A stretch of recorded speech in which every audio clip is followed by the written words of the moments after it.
What happened when it said prepare to go live stream? It's fun. All right. We are being live streamed now. Does this mean people can see me? Yes. Ah, we are actually live streaming on YouTube currently. So yay, we are good. Hello, people out there. Apologies for technical difficulties. Thank you for your patience. Hi, I'm Michelle Denise Norton. I'm the director. I'm better at Shakespeare than YouTube. So, I apologize for the difficulties. Welcome to our performance of Pygmalion. Upstart Arts is a non-profit theatrical collective. Everybody's here to give a little bit of what they love to the universe. Our mission is performing arts in public spaces, and the internet has been a performing space for us since the pandemic. And I'm very grateful to the people who have helped me produce plays, and I'm very grateful to all of you for your patience, and I will now turn you over to the actors who will make you laugh. Thank you very much for coming.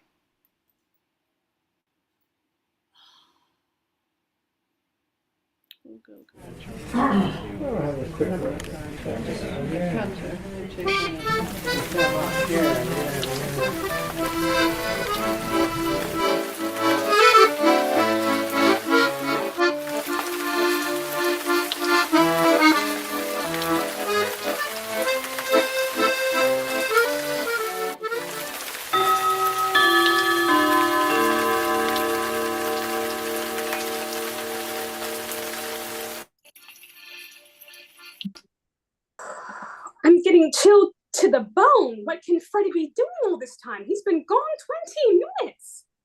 Not so long, but he ought to have got us a cab by this. You won't get no cab not until 11:30, missus, when they come back after dropping their theatre fares. But we must have a cab. We can't stand here until 11:30. It's too bad. Well, it ain't my fault, missus. If Freddie had a bit of gumption, he would have got one at the theatre door. What could he have done, poor boy? Well, other people got cabs. Why couldn't he? Well, haven't you got a cab? There's not one to be had for love or money. Oh, Freddie, there must be one. You can't have tried. It's too tiresome. Do you expect us to go and get one ourselves? I tell you, they're all engaged. The rain was so sudden, no one was prepared, and everybody had to take a cab. I've been to Charing Cross one way and nearly Ludgate Circus the other. They were all engaged. Did you try Trafalgar Square?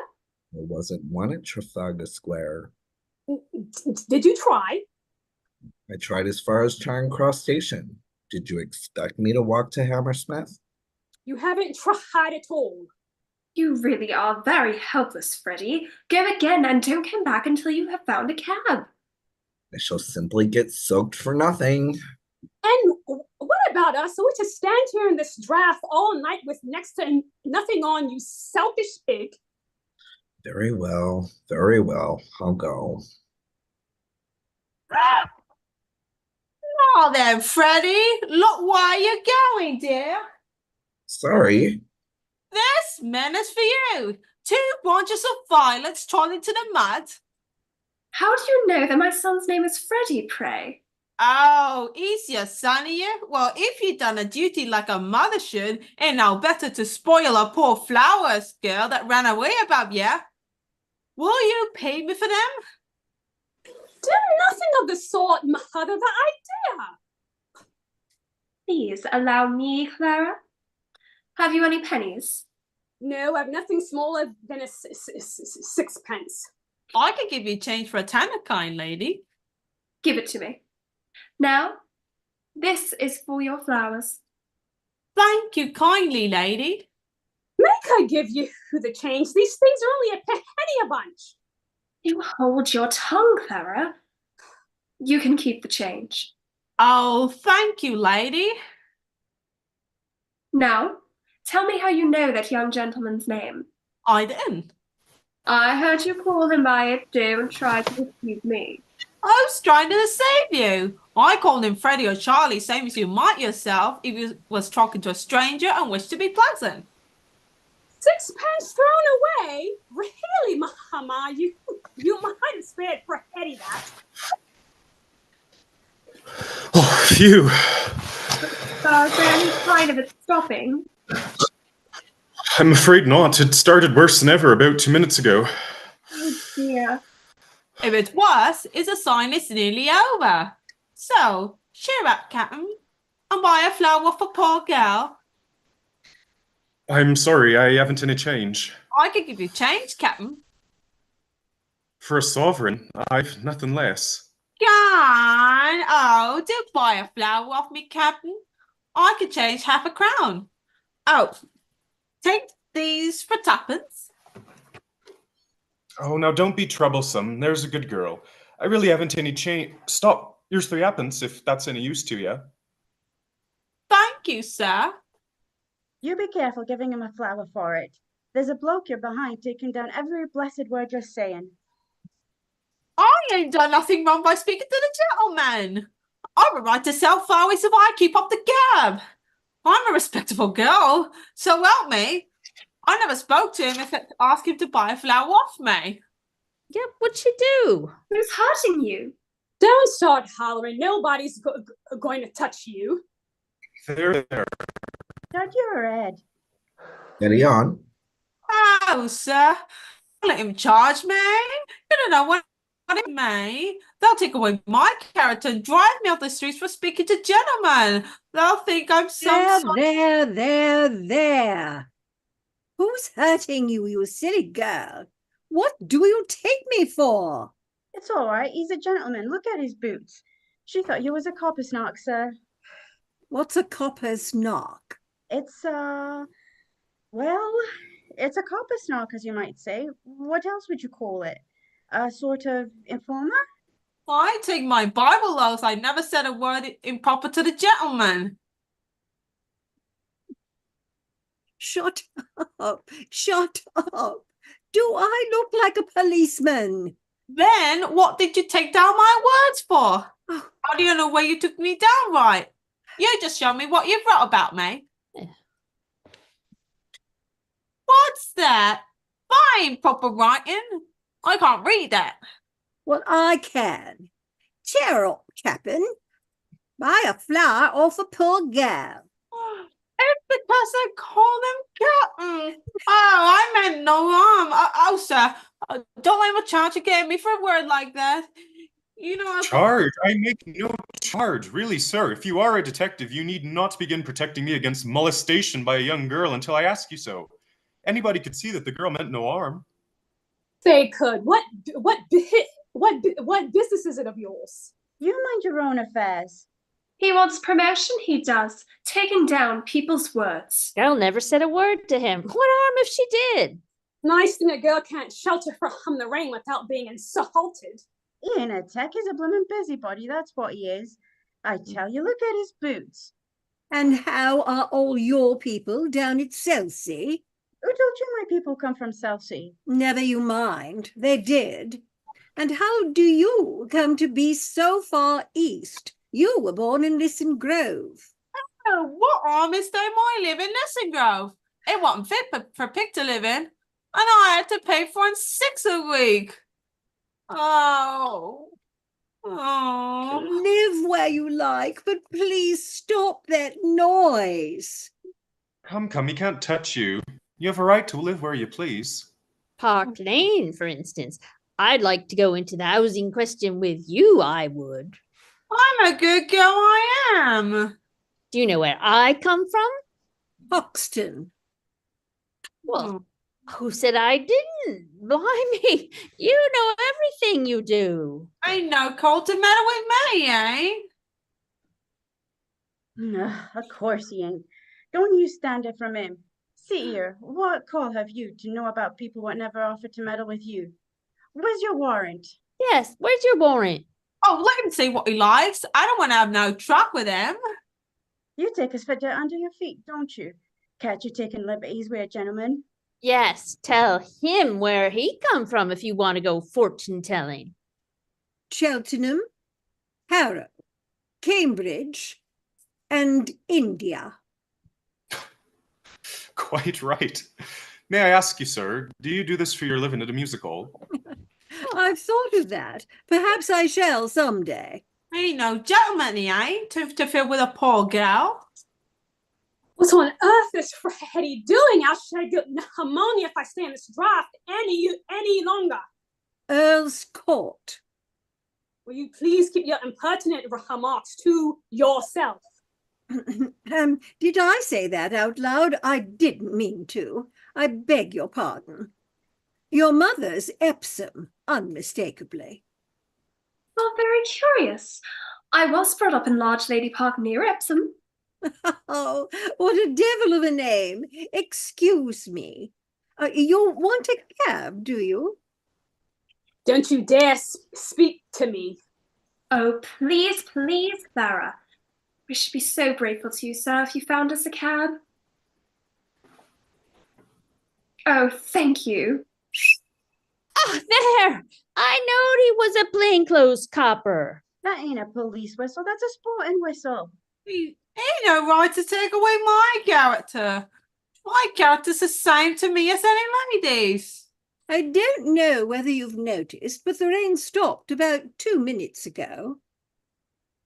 So it has. Why didn't you say so before? And us losing our time listening to your silliness. I can tell where you come from. You come from Anwell. Go back there. Hanwell? Oh, thank you, teacher. Oh, so long.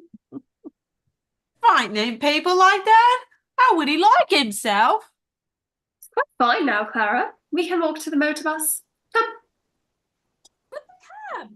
Oh, how tiresome. Poor girl.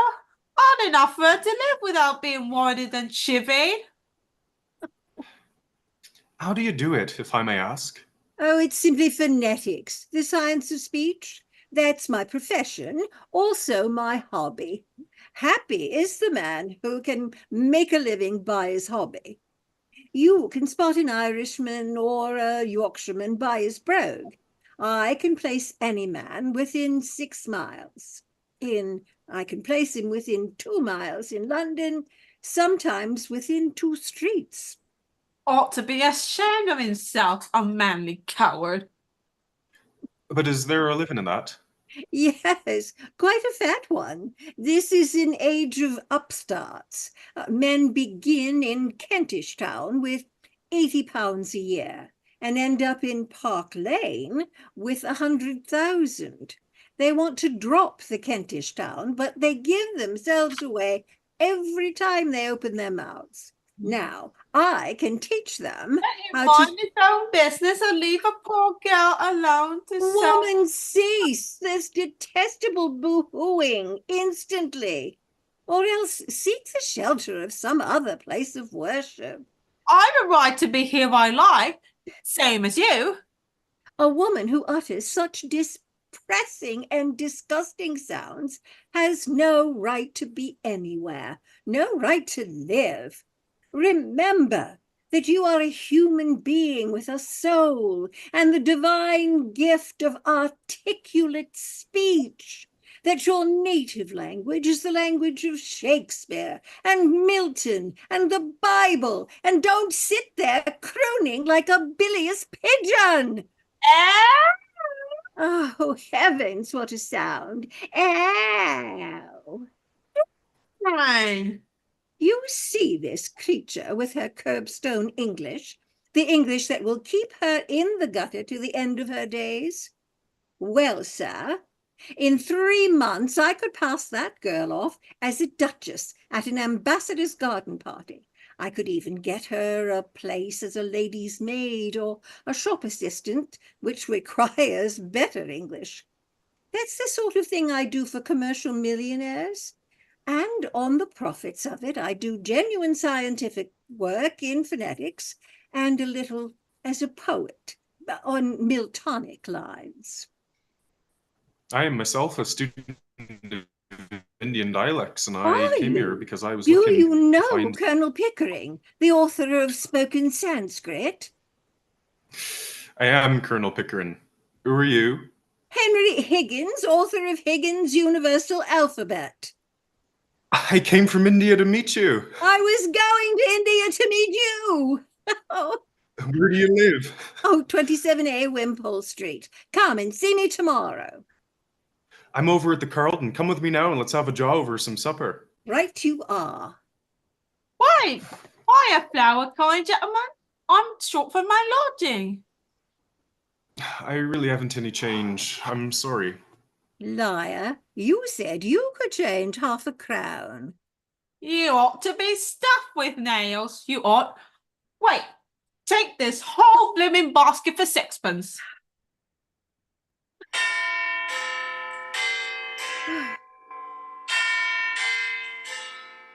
There's a reminder. Here.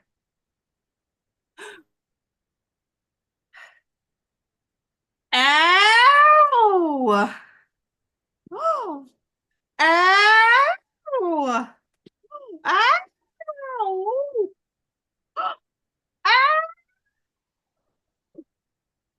Got one at last. Hello. Where are the other two ladies that were here? I walked to the bus when the rain stopped. And left me with a cab on my hands? Damnation. Never you mind, young man. I'm going home in the taxi. Eightpence ain't no object to me, Charlie. Oh, Angel Court, Drury Lane, round the corner of Mickleton's oil shop. Let's see how fast you can make her up it. Well, I'm dashed.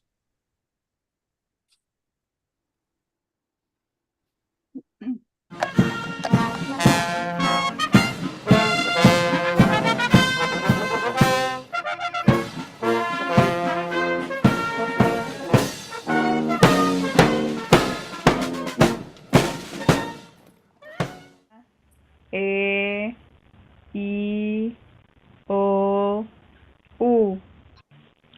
A, E. Ah, well, I think that's the whole show. It's really amazing. I haven't taken enough of it in, you know. Would you like to go over any of it again? No, thank you. Not now. I'm quite done up for this morning. Tired of listening to sounds? Yes, it's a fearful strain. I rather fancied myself because I can pronounce 24 distinct vowel sounds, but your 130 beat me. I can't hear a bit of difference between most of them. Oh, that comes with practice. You hear no difference at first, but you keep on listening, and presently they're all as different as A from B. And that's what happens. Oh, what's the matter? A young woman wants to see you, sir. A young woman? What does she want? Well, sir, see, she says you'll be glad to see her when you know what she's come about. She's quite a common girl, sir. Very common indeed. I should have sent her away, only I thought perhaps you wanted her to talk into your machines. I hope I've not done wrong, but really, you see such queer people sometimes. You'll excuse me, I'm sure, sir. But That's all right, Mrs. Pierce. Has she an interesting accent? Oh, something dreadful, sir. Really, I don't know how you can take an interest in it. Well, let's have her up. Show her up, Mrs. Pierce. Very well, sir. It's for you to say. This is rather a bit of luck. I'll show you how I make records. We'll set her talking, and I'll take it down first in Bell's visible speech, then in broad Romic, and then we'll get her on the phonograph so that you can turn her on as often as you like with the written transcript before you. This is the young woman, sir. Oh, well, this is the girl I jotted down last night. She's no use. I've got all the records I want of the Listen Grove lingo, and I'm not going to waste another cylinder on it. Oh, be off with you. I don't want you. You be so saucy. You ain't know what I come for yet. Did you tell him I come in a taxi? Nonsense, girl. What do you think? A gentleman like Mr. Higgins cares what you came in. Oh, we are proud. He ain't above giving lessons, not him. I heard him say so. Well, I ain't come here to ask for any compliment, and if my money's not good enough, I can go elsewhere. Good enough for what? Good enough for you. Now you know, don't you? I'm come to have lessons, I am, and to pay from too, make no mistake. Well, what do you expect me to say to you? Well, if you was a gentleman, you might ask me to sit down, I think. Don't I tell you I'm bringing you business? Oh, Pickering, shall we ask this baggage to sit down, or shall we throw her out of the window? Oh, I won't be called a baggage when I've offered to pay like any lady. What is it you want, my girl? I want to be a lady in a flower shop instead of selling at the corner of Tottenham Court Road. But they won't talk me unless I could talk more genteel. He said he could teach me. Well, here I am, ready to pay him, not asking any favour, and he treats me as if I was dirt. How can you be such a foolish, ignorant girl as to think you could afford to pay Mr. Higgins? Why shouldn't I? I know what lessons cost as well as you do, and I'm ready to pay. How much? Now you're talking. I thought you'd come off it when you saw a chance of giving back a bit of what you chucked at me last night. You had a drop in, hadn't you? Sit down. Oh, if you're going to make a compliment of it... Sit down. Sit down, girl. Do as you're told. Ow! Won't you sit down? Don't mind if I do. What's your name? Liza Doolittle. Eliza, Elizabeth, Betsy, and Bess. They went to the woods to get a bird's nest. They found a nest with 4 eggs in it. They took one apiece and left 3 in it. Oh, don't be silly. You mustn't speak to the gentleman like that. Well, why won't he speak sensible to me? Come back to business. How much do you propose to pay for the lessons?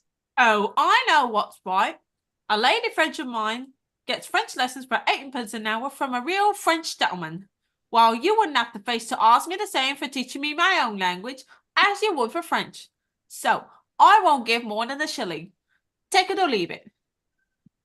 You know, Pickering, if you consider a shilling not as a simple shilling, but as a percentage of this girl's income, it works out as fully equivalent to 60 or 70 guineas from a millionaire. How so?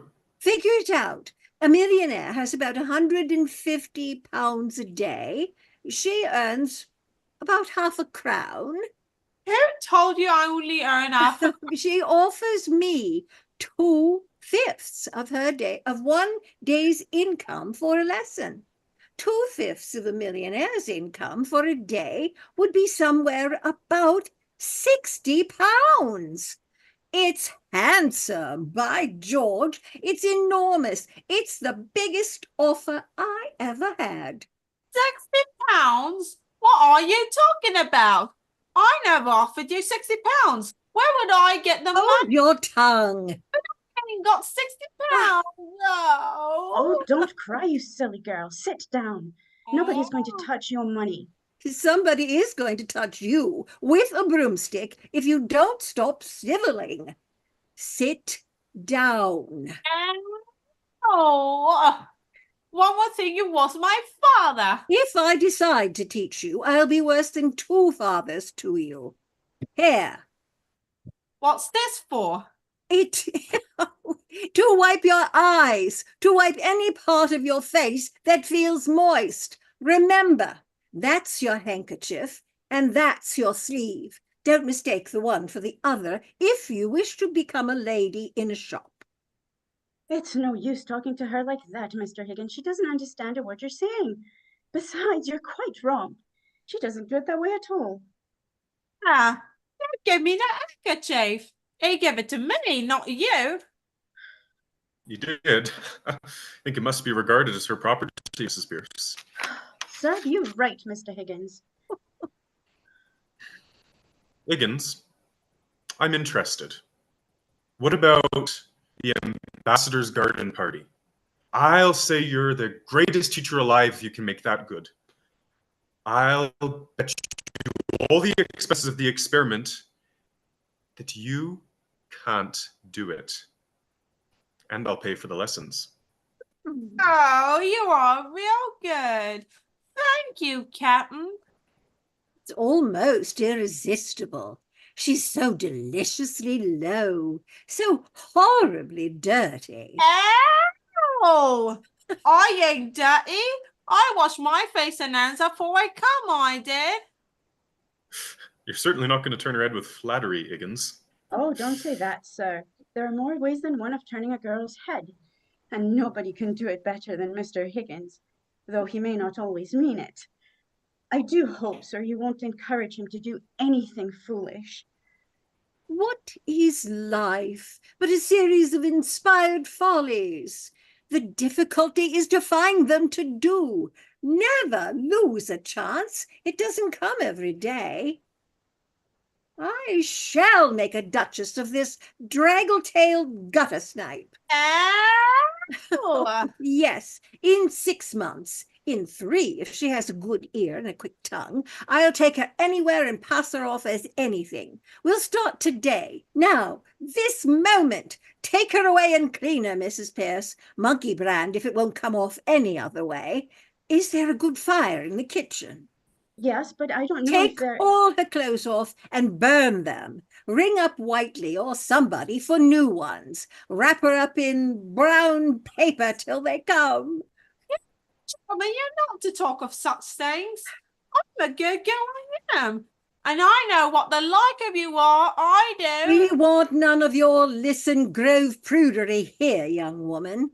You've got to learn to behave like a duchess. Take her away, Mrs. Pierce. If she gives you any trouble, wallop her. No, I'll call the police, I will. But I've no place to put her. Put her in the dustbin. Well, Come, Higgins, be reasonable. You must be reasonable, Mr. Higgins. Really, you must. You can't walk over everybody like this. I walk over everybody? My dear Mrs. Pierce, my dear Pickering, I never had the slightest intention of walking over anyone. All I propose is that we should be kind to this poor girl. We must help her to prepare and fit herself for her new station in life. If I did not express myself clearly, it was because I did not wish to hurt her delicacy or yours. Well, did you ever hear anything like that, sir? Never, Miss Pierce. Never. What's the matter? Well, the matter is, sir, that you can't take a girl up like that as if you were picking up a pebble on the beach. Why not? Why not? But you don't know anything about her. What about her parents? She may be married. What did you say, Liza? I can't hear you. Liza? Liza, I need to hear you. gone. Oh, there, as the girl very properly says, gone. Married indeed. Don't you know that a woman of that class looks a worn-out drudge of 50 a year after she's married? Who'd marry me? Oh, by George, Eliza, the streets will be strewn with the bodies of men shooting themselves for your sake before I've done with you. Nonsense, sir. You mustn't talk like that to her. I'm going away. He's off his chub, he is. I don't want no barmies teaching me. Oh, indeed. I'm mad, am I? Very well, Mrs. Pierce. You needn't order the new clothes for her. Throw her out. Now, you've got no right to touch me. You see now what comes of being saucy. This way, please. I didn't want no clothes. I wouldn't have taken them. I can buy my own clothes. You're an ungrateful, wicked girl. This is my return for offering to take you out of the gutter and dress you beautifully and make a lady of you? Stop, Mr. Higgins. I won't allow it. It's you that are wicked. Go home to your parents, girl, and tell them to take better care of you. I ain't got no parents. They told me I was big enough to earn my own living and turned me out. Where's your mother? I ain't got no mother.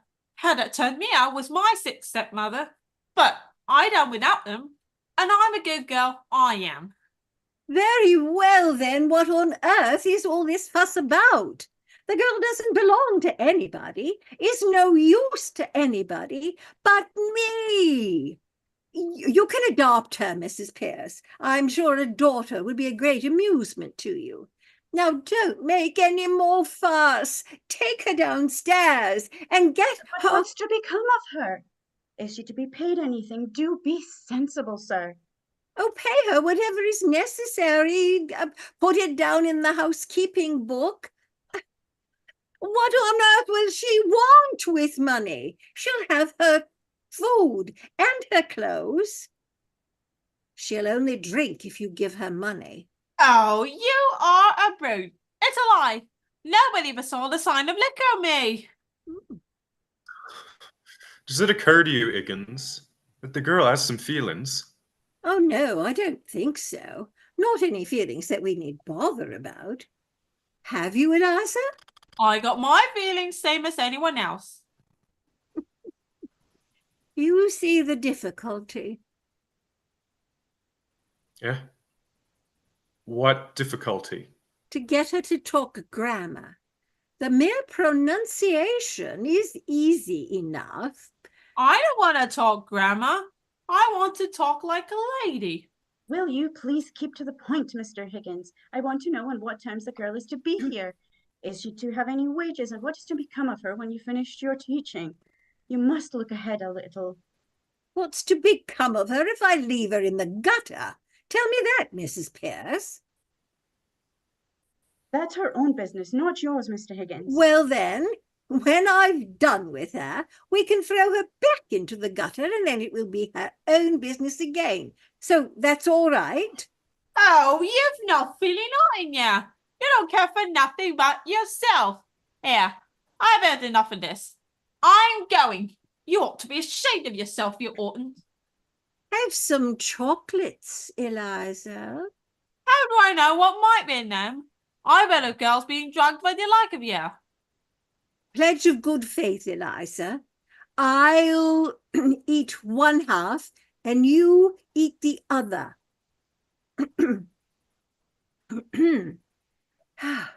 You shall have boxes of them, barrels of them every day. You shall live on them, eh? I wouldn't have ate it. Only I'm too ladylike to take it out of my mouth. Listen, Eliza. I think you said you came in a taxi. Well, what if I did? I was good at right to take a taxi as anyone else. You have, Eliza, and in future you shall have as many taxis as you want. You shall go up and down and round the town in a taxi every day. Think of that, Eliza. Mr. Higgins, you're tempting the girl. It's not right. She should think of the future. At her age? Nonsense. Time enough to think of the future when you haven't any future left to think of. No, Eliza, do as this lady does. Think of other people's futures, but never think of your own.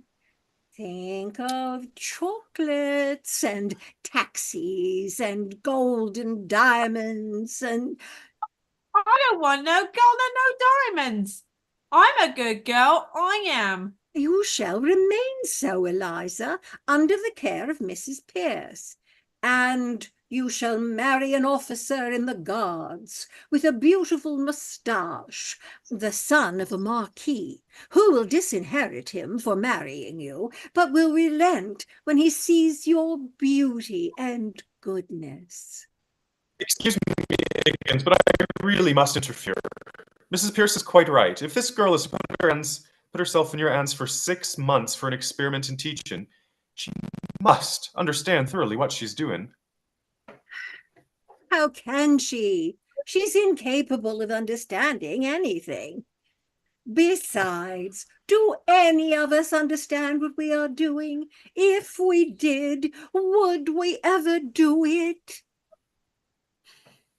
Very clever, but not sound sense.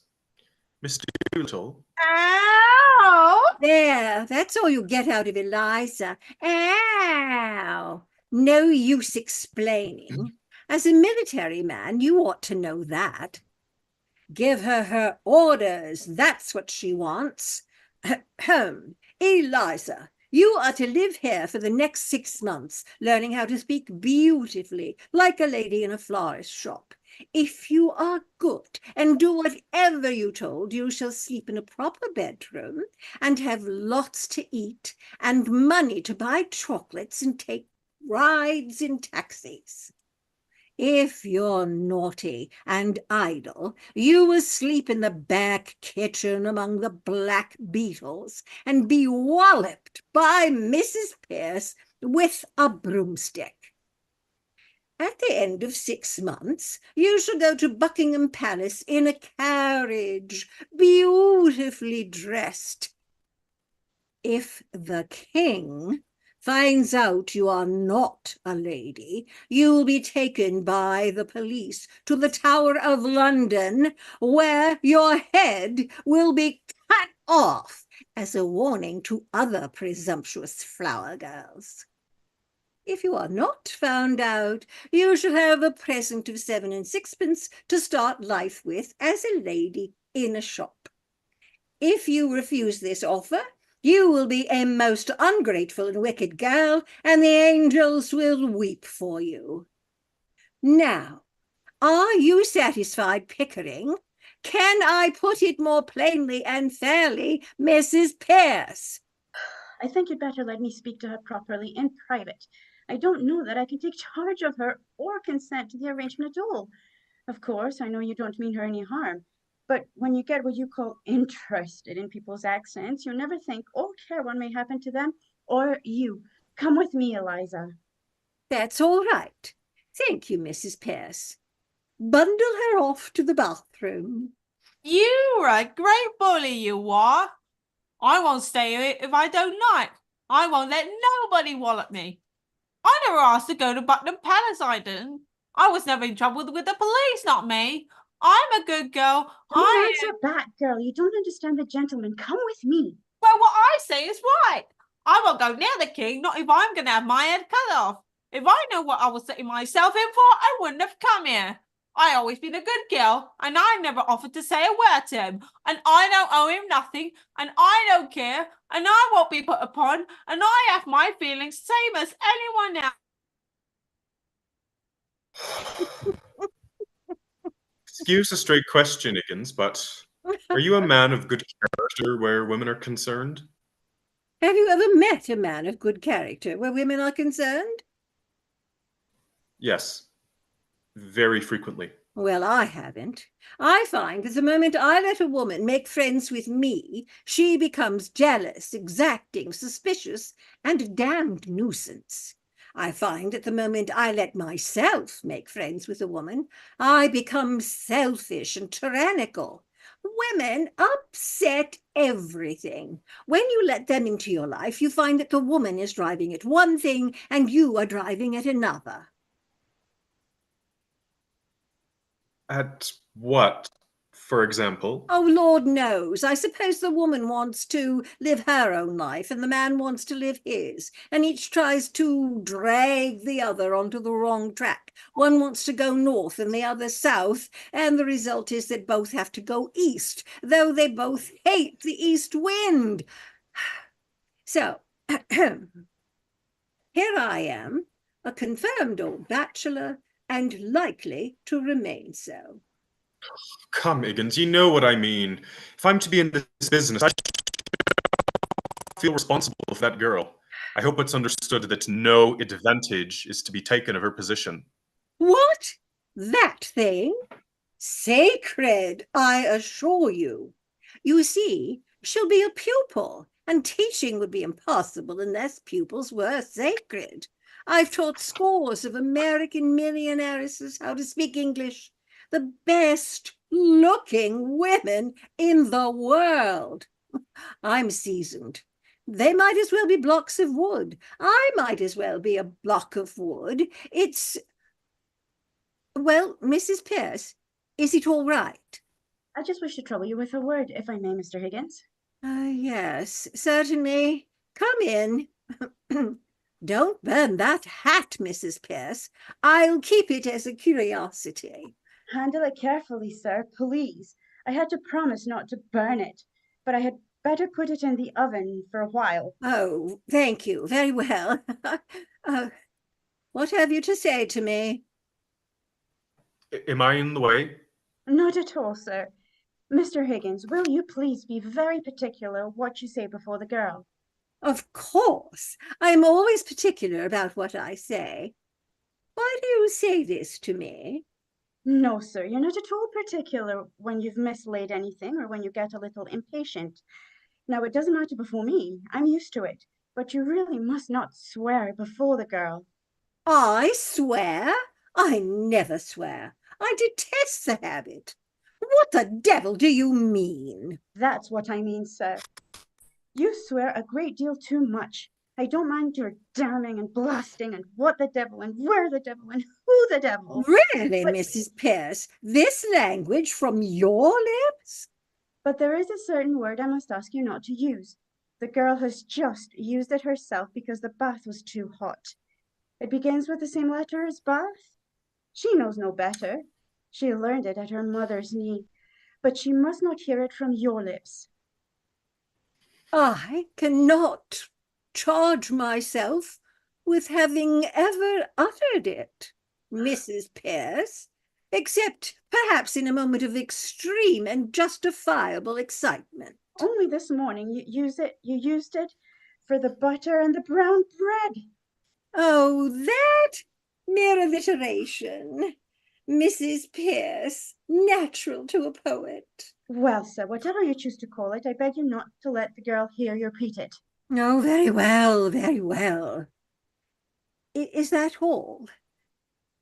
No, sir. We shall have to be very particular with this girl as to personal cleanliness. Certainly, quite right. Most important.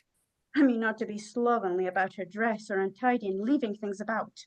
Just so. I intended to call your attention to that. It is these little things that matter, Pickering. Take care of the pence and the pounds will take care of themselves is as true of personal habits as of money. Yes, sir. Then might I ask you not to come down to breakfast in your dressing gown? Or at any rate, not to use it as a napkin to the extent you do, sir. And if you would be so good as not to eat everything off the same plate, and to remember not to put the porridge saucepan out of your hand on the clean tablecloth, it would be a better example to the girl. You know, you really nearly choked yourself with a fishbone in the jam only last week. I may do these things sometimes in absence of mind, but surely I don't do them habitually.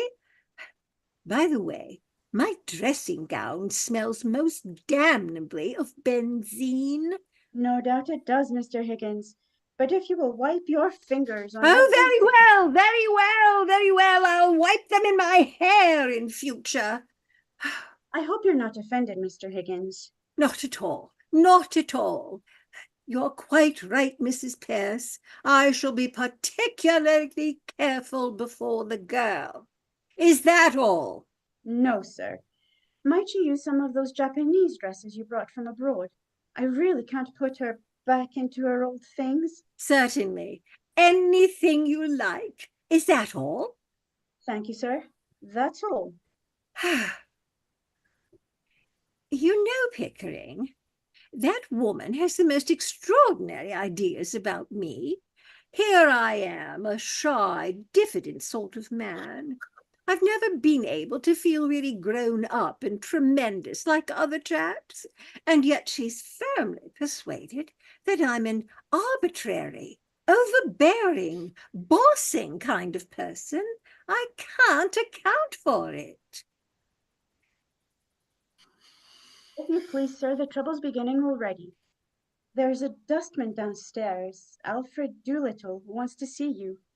He says you have his daughter here. Phew, I say. Send the blackguard up. Oh, very well, sir. He may not be a blackguard, Higgins. Oh, nonsense. Of course he's a blackguard. Whether he is or not, I'm afraid we shall have some sort of trouble with him. Oh, no, I think not. If there's any trouble, he shall have it with me, not I with him. And we are sure to get something interesting out of him. About the girl? No, I mean his dialect. Oh. Doolittle, sir. Professor Higgins. Here. Good morning. Sit down. Morning, Governor. I come about a very serious matter, Governor. Brought up in Hounslow. Mother Welsh, I should think. What do you want, Doolittle? I want my daughter. That's what I want, see? Of course you do. You're her father, aren't you? You don't suppose anyone else wants her, do you? I'm glad to see you have some spark of family feeling left. She's upstairs. Take her away at once. What? Take her away. Do you suppose I'm going to keep your daughter for you? Now, look here, Governor. Is this reasonable? Is it fair to take advantage of a man like this? The girl belongs to me. You got her. Where do I come in? Your daughter had the audacity to come to my house and ask me to teach her how to speak properly so that she could get a place in a flower shop. This gentleman and my housekeeper have been here all the time. How dare you come here and attempt to blackmail me? You sent her here on purpose. Oh, Governor. You must have. How else could you possibly know that she's here? Don't take a man up like that, Governor. The police shall take you up. This is a plot to extort money by threats. I shall telephone for the police. Have I asked you for a brass farthing? I leave it to the gentleman here. Have I said a word about money? What else did you come for? Well, what would a man come for? Be human, Governor. Alfred, did you put her up to it? So help me, Governor, I never did. I take my Bible oath I ain't seen the girl these past 2 months past. Then how did you know she was here? I'll tell you, Governor, if you'll only let me get a word in. I'm willing to tell you. I'm wanting to tell you. I'm waiting to tell you. Pickering. This chap has a certain natural gift of rhetoric. Observe the rhythm of his native wood notes wild. I'm willing to tell you. I'm wanting to tell you. I'm waiting to tell you. Sentimental rhetoric. That's the Welsh strain in him. It also accounts for his mendacity and dishonesty. Oh, please, Higgins. I'm West Country myself. How'd you know the girl was here if you didn't send her? It was like this, Governor. The girl took a boy in the taxi to give him a jaunt. Son of her landlord he is. He hung about on the chance of her giving him another ride home. Well, she sent him back for luggage when she heard you was willing for her to stop here. I met the boy at the corner of Longacre and Endell Street. Public house, yes? The poor man's club, Governor. Why shouldn't I? Do let him tell his story, Higgins. He told me what was up. And I ask you, what was my feelings and my duty as a father? I says to the boy, you bring me the luggage, I says. Why didn't you go for it yourself? Landlady wouldn't have trusted me with it, Governor. She's that kind of woman, you know. I had to give the boy a penny before he trusted me with it, the little swine. I brought it to her just to oblige you like, and make myself agreeable. That's all. How much luggage?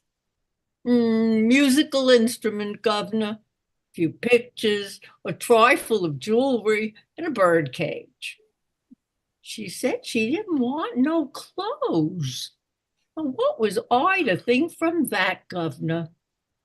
I ask you as a parent, what was I to think? So you came to rescue her from worse than death, eh? Just so, Governor, that's right. But why did you bring her luggage? You intended to take her away? Have I said a word about taking her away?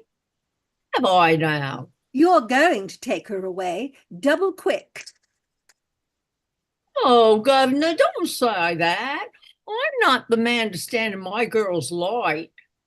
There's a career opening for her, as you might say, and I won't do that.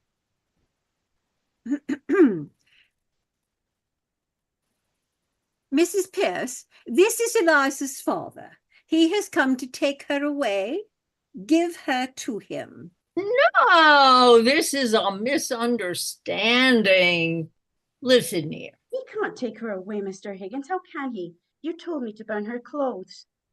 That's right. I can't carry the girl through the streets like a blooming monkey, can I? You put it to me that you want your daughter. Take your daughter. If she has no clothes, go out and buy her some. Where's the clothes she come in? Did I burn them, or did your missus there? I am the housekeeper, if you please. I have sent for some clothes for your girl. When they come, you can take her away. You can wait in the kitchen. This way, please. Listen here, Governor. You and me is men of the world, ain't we? Oh, men of the world, are we? You'd better go, Mrs. Pierce. The floor is yours, Mr. Doolittle. I thank you, Governor. Well, the truth is, I've taken a sort of fancy to you, Governor, and if you want the girl, I'm not so set on having her back home again. But what I might be open to an arrangement. Regarded in the light of a young woman, she's a fine, handsome girl. As a daughter, she's not worth a keep, and so I tell you straight. All I ask is my rights as a father, and you're the last man alive to expect me to let her go for nothing. I can see you're one of the straight sort, Governor. Well, what's a £5 note to you? And what's Eliza to me? I think you ought to know, Doolittle, that Mr. Higgins' intentions are entirely honorable. Of course they are, Governor. If I thought they wasn't, I'd ask 50. Do you mean to say, you callous rascal, that you would sell your daughter for £50? Not in a general way, I wouldn't. But to oblige a gentleman like you, I'd do a good deal, I do assure you. Have you no morals, man? Can't afford 'em, Governor. Neither could you if you was as poor as me. Not that I mean any harm, you know, but if Liza's going to have a bit out of this, why not me too? I don't know what to do, Pickering. There can be no question that as a matter of morals, it's a positive crime to give this chap a farthing.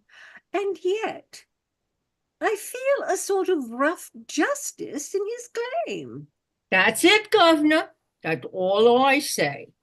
A father's heart, as if it were. Well, I know the feeling, but it hardly seems right that we Oh, do don't this. say that, Governor. Don't look at it that way. What am I, governors both? I ask you, what am I? I'm one of the undeserving poor. That's what I am. Think of what that means to a man.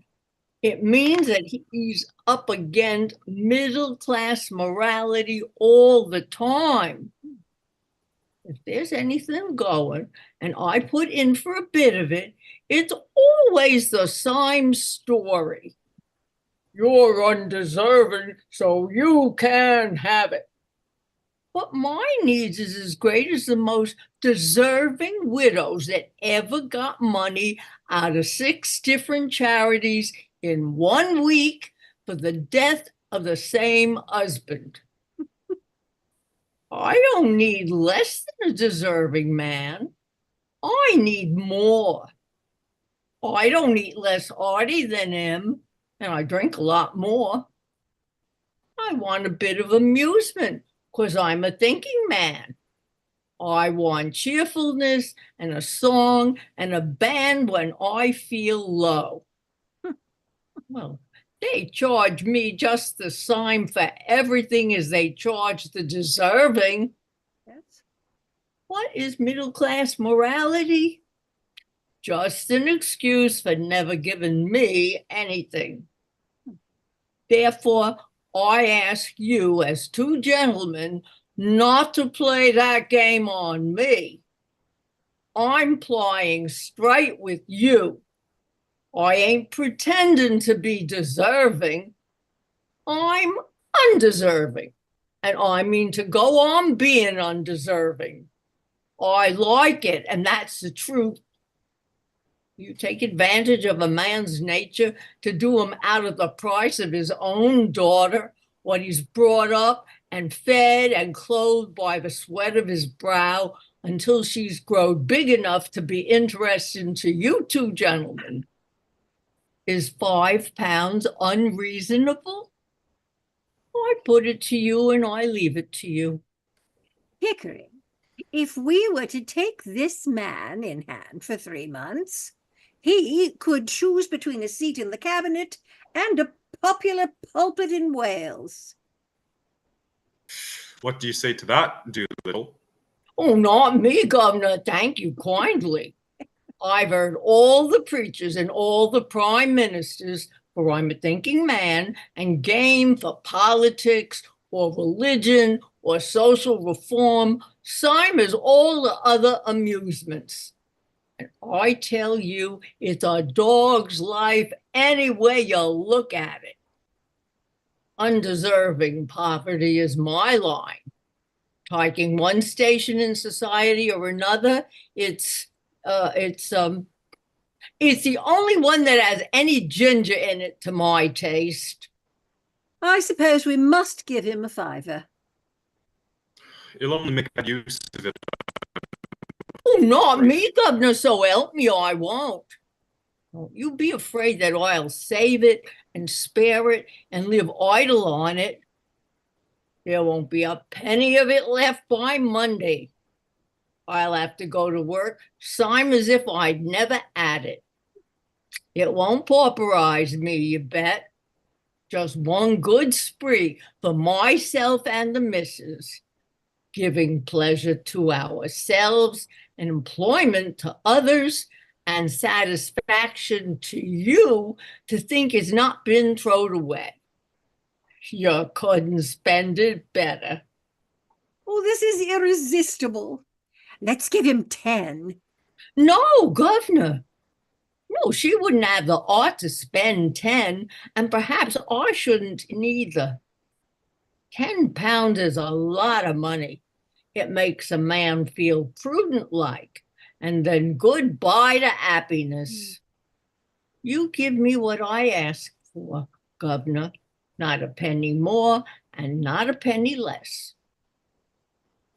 Why didn't you marry that missus of yours? You know, I rather draw the line of encouraging that sort of immorality. Tell her so, Governor. Tell her so. I'm willing. It's me that suffers by it.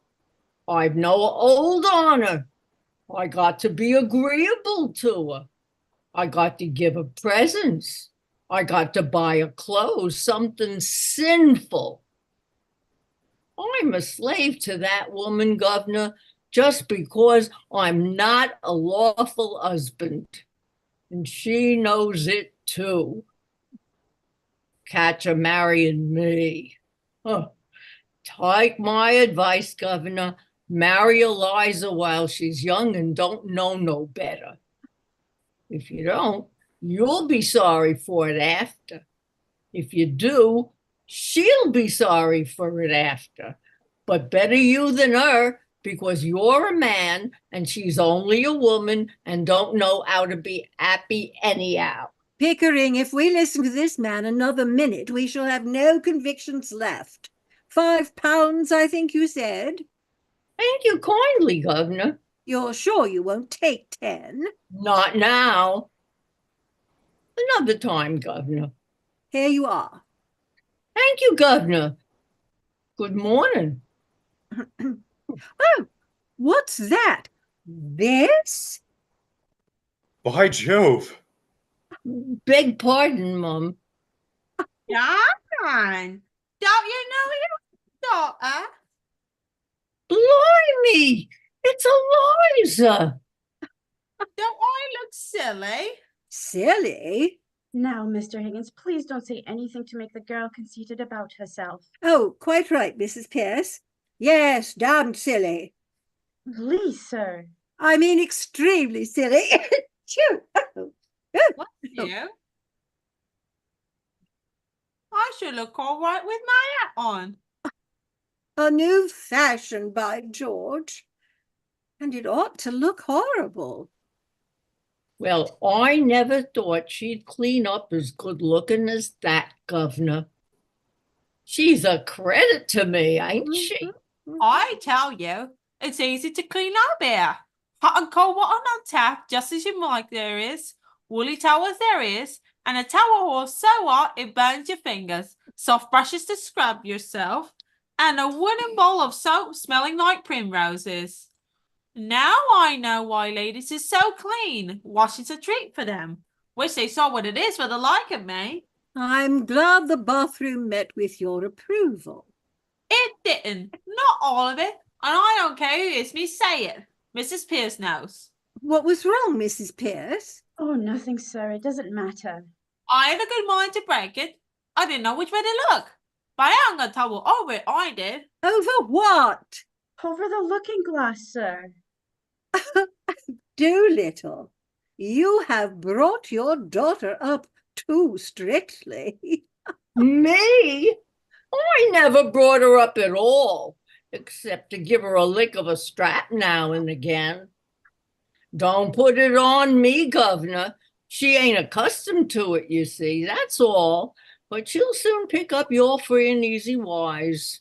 I'm a good girl, I am. And I will pick up no free and easy ways. Eliza, if you say again that you're a good girl, your father shall take you home. Oh, Em, you don't know my father. All he come here for was to touch you for some money to get drunk on. Well, what else would I want money for?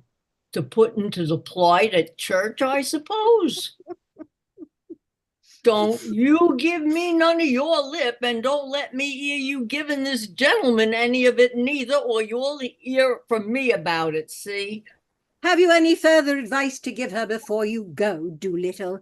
Your blessing, for instance? No, Governor. I ain't such a mug as to put up my children to all I know myself. Odd enough to hold them in without that. You want Eliza's mind improved, Governor. You do it yourself with a strap. So long, gentlemen. Stop. You'll come regularly to see your daughter. It's your duty, you know. My brother is a clergyman, and he could help you in your talks with her. Certainly I'll come, Governor. Not just this week, because I have a job at a distance. But later on, you might depend on me. Afternoon, gentlemen. Afternoon, Mum. Don't you believe the old liar? He'd as soon you set a bulldog on him as a clergyman. You won't see him again in an hurry. I don't want to, Eliza. Do you? Not me. I don't want never to see him again, I don't. He's a disgrace to me, he is, collecting dust instead of working at his trade. What is his trade, Eliza? Oh, talking money out of other people's pockets into his own. His proper trade's a navvy, and he works at it sometimes too, for exercise, and earns good money at it. Ain't you gonna call me Miss Doolittle anymore? I beg your pardon, Miss Doolittle. It was a slip of the tongue. Oh, I don't mind. Only it sounded so genteel. I should just like to take a taxi to the corner of Tottenham Court Road and get out there and tell it to wait for me. Just to put the girls in their place a bit. I won't speak to them, you know. Better wait till we get something really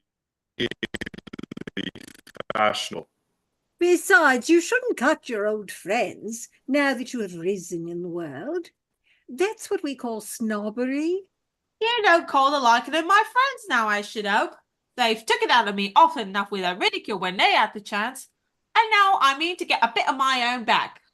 But if I'm to have fashionable clothes, oh wait, I should like to have some. Mrs. Pierce says you're going to give me some to wear in bed at night different to what I wear in the daytime.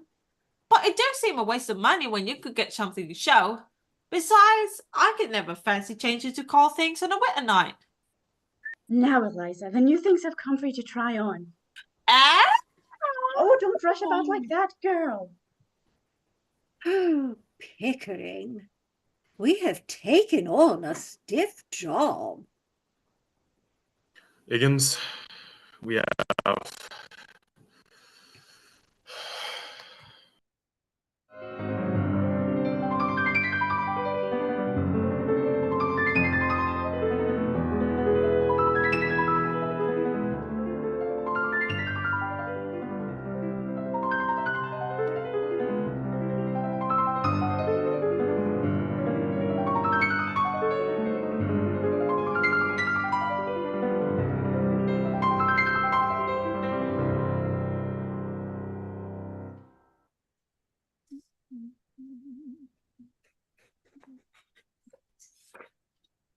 Henry, what are you doing here today? It's my at-home day. You promised not to come. Oh, bother. Go home at once. I know, Mother. I came on purpose. But you mustn't. I'm serious, Henry. You offend all my friends. They stop coming whenever they meet you. Oh, nonsense. I know I have no small talk, but people don't mind. Oh, don't they? Small talk indeed. What about your large talk? Really, dear, you mustn't stay. I must. I've a job for you, a phonetic job.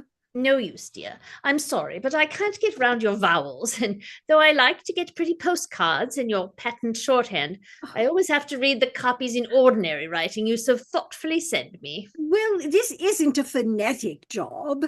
You said it was. Oh, not your part of it.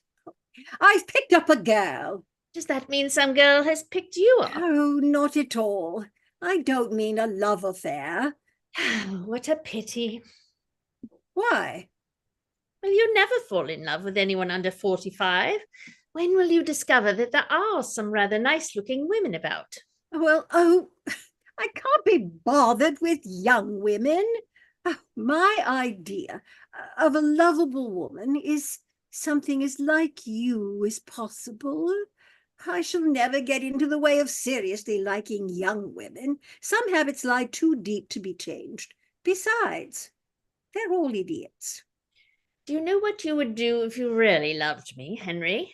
Oh, bother. What? Marry, I suppose. No. Stop fidgeting and take your hands out of your... Oh, That's a good boy. Now, tell me about the girl. she's coming to see you. I don't remember asking her. You didn't. I asked her. If you'd known her, you wouldn't have asked her. Indeed. Why? Well, it's like this. She's a common flower girl. I picked her off the curbstone. And invited her to my at-home? Oh, that'll be all right. I've taught her to speak properly, and she has strict orders as to her behavior. She's to keep to 2 subjects, the weather, and everybody's health. A fine day, and how do you do, you know, and not to let herself go on things in general. That will be safe. Safe to talk about our health, about our insides, perhaps about our outsides. How could you be so silly, Henry? Well, she must talk about something. Oh, she'll be all right. Don't you fuss. Pickering is in it with me. I've a sort of a bet on that I'll pass her off as a duchess in 6 months. I've started on her some months ago, and she's getting on like a house on fire. I shall win my bet. She has a quick ear, and she's been easier to teach than my middle-class pupils because she has had to learn a complete new language. She talks English almost as you talk French. That's satisfactory at all events. Well, it is, and it isn't. What does that mean? You see, I've got a pronunciation all right, but you have to consider not only how a girl pronounces, but what she pronounces, and that's where there could be... Mrs. and Miss Einsford Hill. Oh, Lord. How do you do? How do you do? My son, Henry. Your celebrated son. I have so longed to meet you, Professor Higgins. Delighted. How do you do? I've seen you before somewhere. I haven't a ghost of a notion where, but I've heard your voice. Oh, it doesn't matter. You'd better sit down. I'm sorry to say that my celebrated son has no manners. You mustn't mind him. I don't. Not at all. Oh, have I been rude? I didn't mean to be. Oh, Pickering. How do you do, Mrs. Higgins? So glad you've come. Do you know Mrs. Einsford Hill? Miss Einsford Hill?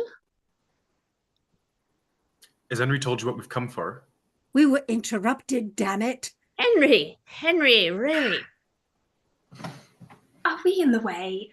No, no. You couldn't have come more fortunately. We want you to meet a friend of ours.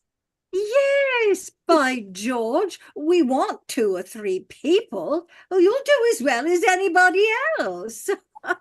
Mr. Einsford Hill. God of heaven, another of them. How do you do? Very good of you to come. Colonel Pickering. How do you do? I don't think you know my son, Professor Higgins. How do you do? I take my oath I've met you before somewhere. Where was it? I don't think so. It doesn't matter anyhow. Sit down. Well, here we are anyhow. And now, what the devil are we going to talk about until Eliza comes? Henry, you are the life and soul of the Royal Society soirees, but really, you're rather trying on more commonplace occasions. Am I? Very sorry. I suppose I am, you know. I sympathize. I haven't any small talk. If people would only be frank and say what they really think. Lord forbid. But why? What they think they ought to think is bad enough, Lord knows, but what they really think would break up the whole show. Do you suppose it would be really agreeable if I were to come out now with what I really think? It's so very cynical. No, cynical? Who the dickens said it was cynical? I mean, it wouldn't be decent.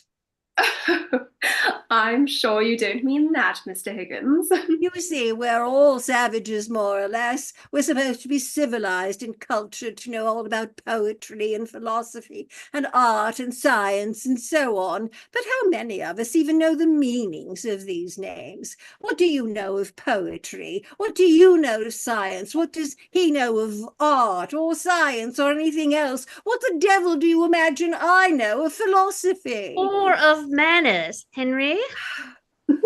Little. Here she is, Mother.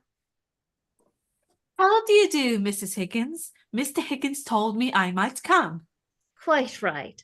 I'm very glad indeed to see you. How do you do, Miss Doolittle? Colonel Pickering, is it not? I feel sure we have met before, Miss Doolittle. I remember your eyes. How do you do? My daughter, Clara. How do you do? How do you do? I certainly had the pleasure. My son, Freddie. How do you do? By George, yes, it comes back to me. Covent Garden. What a damned thing. Henry, please. Don't sit on my writing table. You'll break it. Sorry.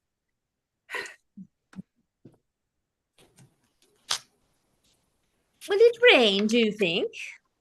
The shallow depression in the west of these islands is likely to move slowly in an easterly direction. There are no indications of any great change in the barometrical situation. How awfully funny. What is wrong with you, young man? I bet I got it right. Killing. I'm sure I hope it won't turn cold. There's so much influenza about. It runs right through our whole family regularly every spring. My aunt's died of influenza, so they said. But it's my belief they done the old woman in. Done her in? Yes, Lord love you. Why should she die of influenza? She come through diphtheria right enough the year before. I saw her with my own eyes. Fairly blue with it she was. They all thought she was dead, but my father, he kept ladling gin down her throat till she came to so sudden that she bit the bowl off the spoon. Dear me. What call would a woman with that strength in her have to die of influenza? What's become of her new straw hat that should have come to me? Somebody pinched it, and what I say is, them as pinched it done her in. What does doing her in mean? Oh, that's the new small talk. To do a person in means to kill them. Surely don't believe that your aunt was killed. Why not? Them she lived with would have killed her for a hatpin, let alone a hat. That can't have been right. For your father to pour spirits down her throat like that, it might have killed her. Not her. Jim was mother's milk to her. Besides, he'd poured so much down his own throat that he knew the good of it. Do you mean that he drank? Drank, my words, something chronic. Oh, how dreadful for you. Not a bit. It never did him no harm what I could see, but then he did not keep it up regular. On the burst, as you might say, from time to time, and always more agreeable when he had a drop in. When he was at work, my mother used to give him 4 pence and tell him to go out and not come back till he drunk himself cheerful and loving like. There's lots of women have to make their husbands drunk to make him fit to live with. You see, it's like this. If a man has a bit of a conscience, it always takes him when he's sober, and then it makes him low-spirited. A drop of booze just takes that off and makes him happy. What are you sniggering at? Good news, small talk. You're doing so awfully well. If I was doing it proper, what was you laughing at? Have I said anything I oughtn't? Not at all, Miss Doolittle. Well, that's a mercy anyhow. What I always say is that... Well, I must go. So pleased to have met you. Goodbye. Goodbye. Goodbye, Colonel Pickering. Goodbye, Mr. Doolittle. Goodbye, all. Are you walking across the park, Mr. Little? If so... Walk? Not bloody likely. I'm going in a taxi. I really can't get used to the new ways. It's all right, Mama, quite right. People will think we never go anywhere or see anyone if you are so old-fashioned. I dare say I am very old-fashioned, but I do hope you won't begin using that expression, Clara. I have got accustomed to hear you talking about men as rotters and calling everything filthy and beastly, though I do think it horrible and unladylike. But this last is really too much. Don't you think so, Colonel Pickering? Don't ask me. I've been away in India for several years now, and manners have changed so much that sometimes I don't know whether I'm at a respectable dinner table or at a ship's forecastle. It's all a matter of habit. There's no right or wrong in it. No one means anything buy it. And it's so quaint and gives such a smart emphasis to things that are not in themselves very witty. I find the new small talk quite delightful and innocent. Well, after that, I think it's time for us to go. Oh, yes, we still have three at homes to go to still. Goodbye, Mrs. Higgins. Goodbye, Colonel Pickering. Goodbye, Professor Higgins. Goodbye. Be sure to try on that small talk at the 3 at homes. Don't be nervous about it. Pitch it in strong. I will. Goodbye. Such nonsense, all this early Victorian prudery. Such damn nonsense. Such bloody nonsense. Will I ask you? Goodbye. Goodbye. Would you like to meet Miss Doolittle again? Yes, I should, most awfully. Well, you know my days. Yes, thanks awfully. Goodbye. Goodbye, Mr. Higgins. Goodbye, goodbye. It's no use. I shall never be able to bring myself to use that word. Don't. It's not compulsory, you know. You'll get on just fine without it. Only Clara is so down on me if I am not positively reeking with the latest slang. Goodbye. Goodbye. You mustn't mind Clara. We're so poor, and she gets so few parties, poor girl. She doesn't quite know, but the boy is nice. Don't you think so? Oh, quite nice. I shall always be delighted to see him. Thank you, dear. Goodbye.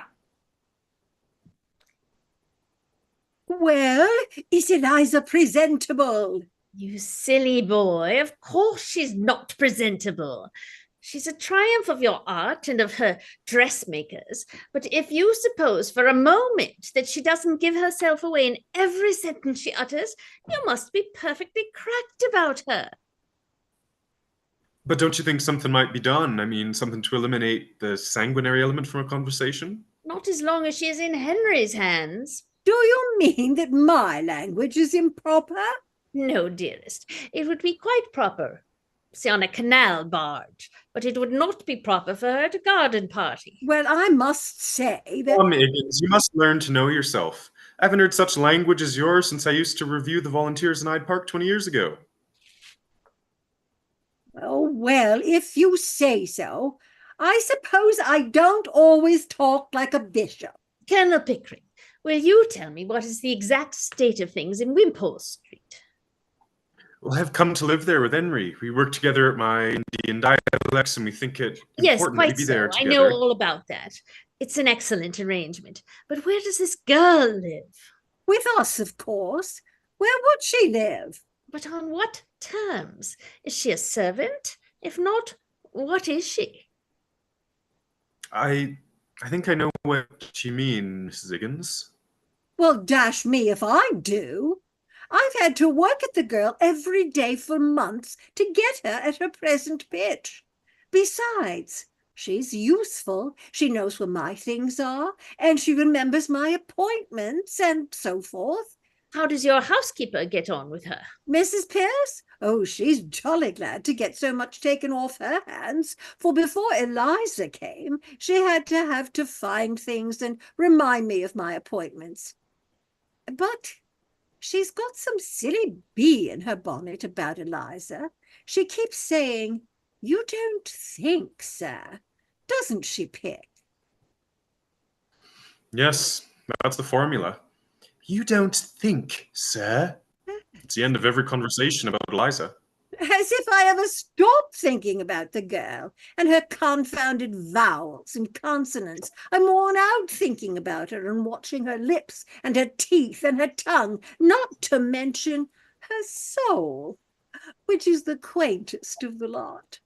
You certainly are a pretty pair of babies playing with your live doll. Playing? The hardest job I ever tackled. Make no mistake about that, Mother.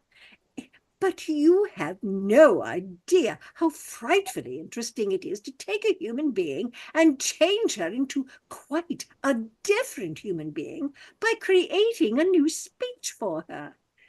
It's filling up the deepest gulf that separates class from class and soul from soul. Yes, it's enormously interesting. I assure you, Mrs. Higgins, we take Eliza very seriously. Every week, every day almost, there's some new change. We keep records of every stage, dozens of gramophone discs and photographs and Yes, by notebooks. George, it's the most absorbing experiment I ever tackled. She regularly fills up our lives, doesn't she, Pick? Yes, we're always talking Eliza, Teaching Eliza, dressing Eliza. What? inventing new Elizas. You know, she has the most Sure, you- extraordinary Higgins. quickness of ear, just like Girl a of a parrot. genius. I've tried her with every Quite possible sort of sound classical that the human concerts, being can musical make. Continental dialects, African dialects, Hottentot clicks, things it took It's me years to Beethoven, get hold of. And Brahms, she picks them up like a Mahler. shot right away, as if she had been at it all No, her life. No, she didn't much touch the piano. I beg your pardon. Sorry. When Pickering starts shouting, nobody can get a word in edgeways. Be quiet, Henry. Colonel Pickering, don't you realize that when Eliza walked into Wimpole Street, something walked in with her? Her father did, but Henry soon got rid of him. It would have been more to the point if her mother had, but as her mother didn't, something else did. But what? A problem. Oh, I see. Yes, the problem how to pass her off as a lady. I'll solve that problem. I've half solved it already. No, you two infinitely stupid male creatures. The problem of what is to be done with her afterwards. I don't see anything in that. She can go her own way with all the advantages I've given her. The advantages of that poor woman who was here just now, the manners and habits that disqualify a fine lady from earning her own living without giving her a fine lady's income. Is that what you mean? Oh, that will be all right, Mrs. Higgins. We'll find her some light employment. She's happy enough. Don't worry about her. Goodbye. Anyhow, there's no good bothering now. The thing's done. Goodbye, Mother. There are plenty of openings. We'll do what's right. Goodbye. Let's take her to the Shakespearean exhibition at Earl's Court. Yes, let's. Her remarks will be delicious. She'll mimic all the people for us when we get home.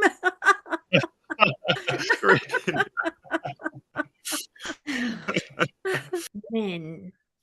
Men. Men.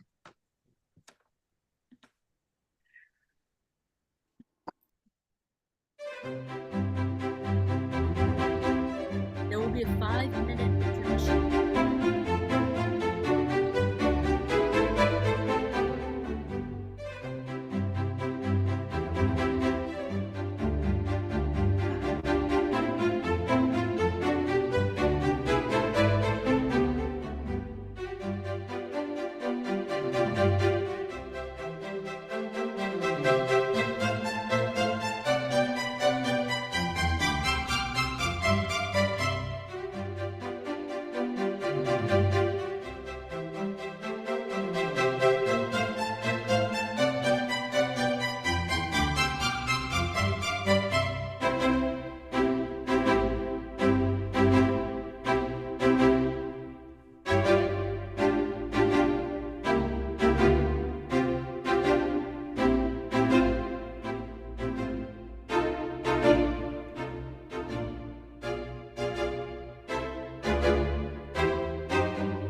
Oh, I say, Pick, lock up, will you?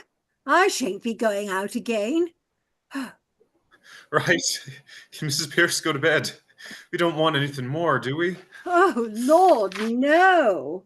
Oh, I say, Mrs. Pierce will row if we leave these things lying about in the drawing room. chuck them over the banisters into the hall. She'll find them there in the morning and put them away all right. She'll think we were drunk. We are slightly. Are there any letters? I didn't look. I wonder where the devil my slippers are.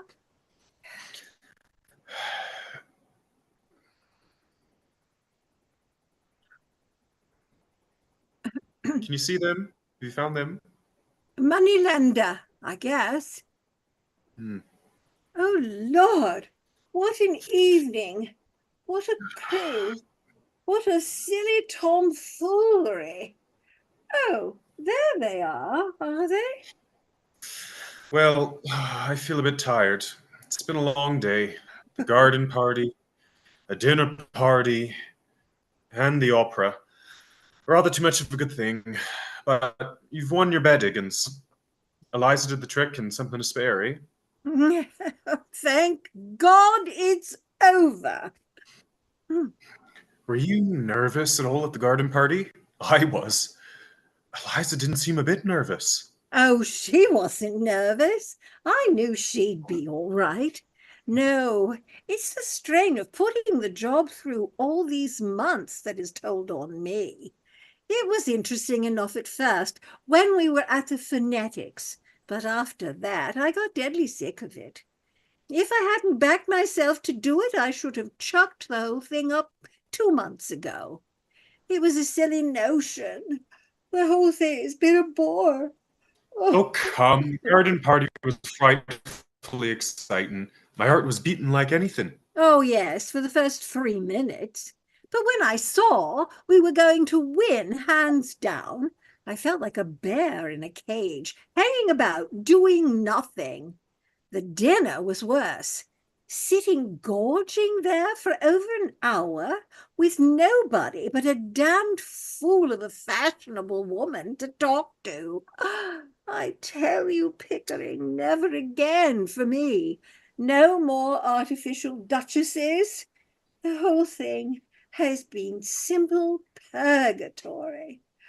Oh. You've never been broken in properly to the social routine. I rather enjoy dipping into it occasionally myself. Makes me feel young again. Anyhow, it was a great success, an immense success. I was quite frightened once or twice because Eliza was doing it so well. You see, lots of the real people can't do it at all. They're such fools that they think style comes by nature to people in their position, so they never learn. There's always something professional about doing a thing superlatively well. Yes, that's what drives me mad.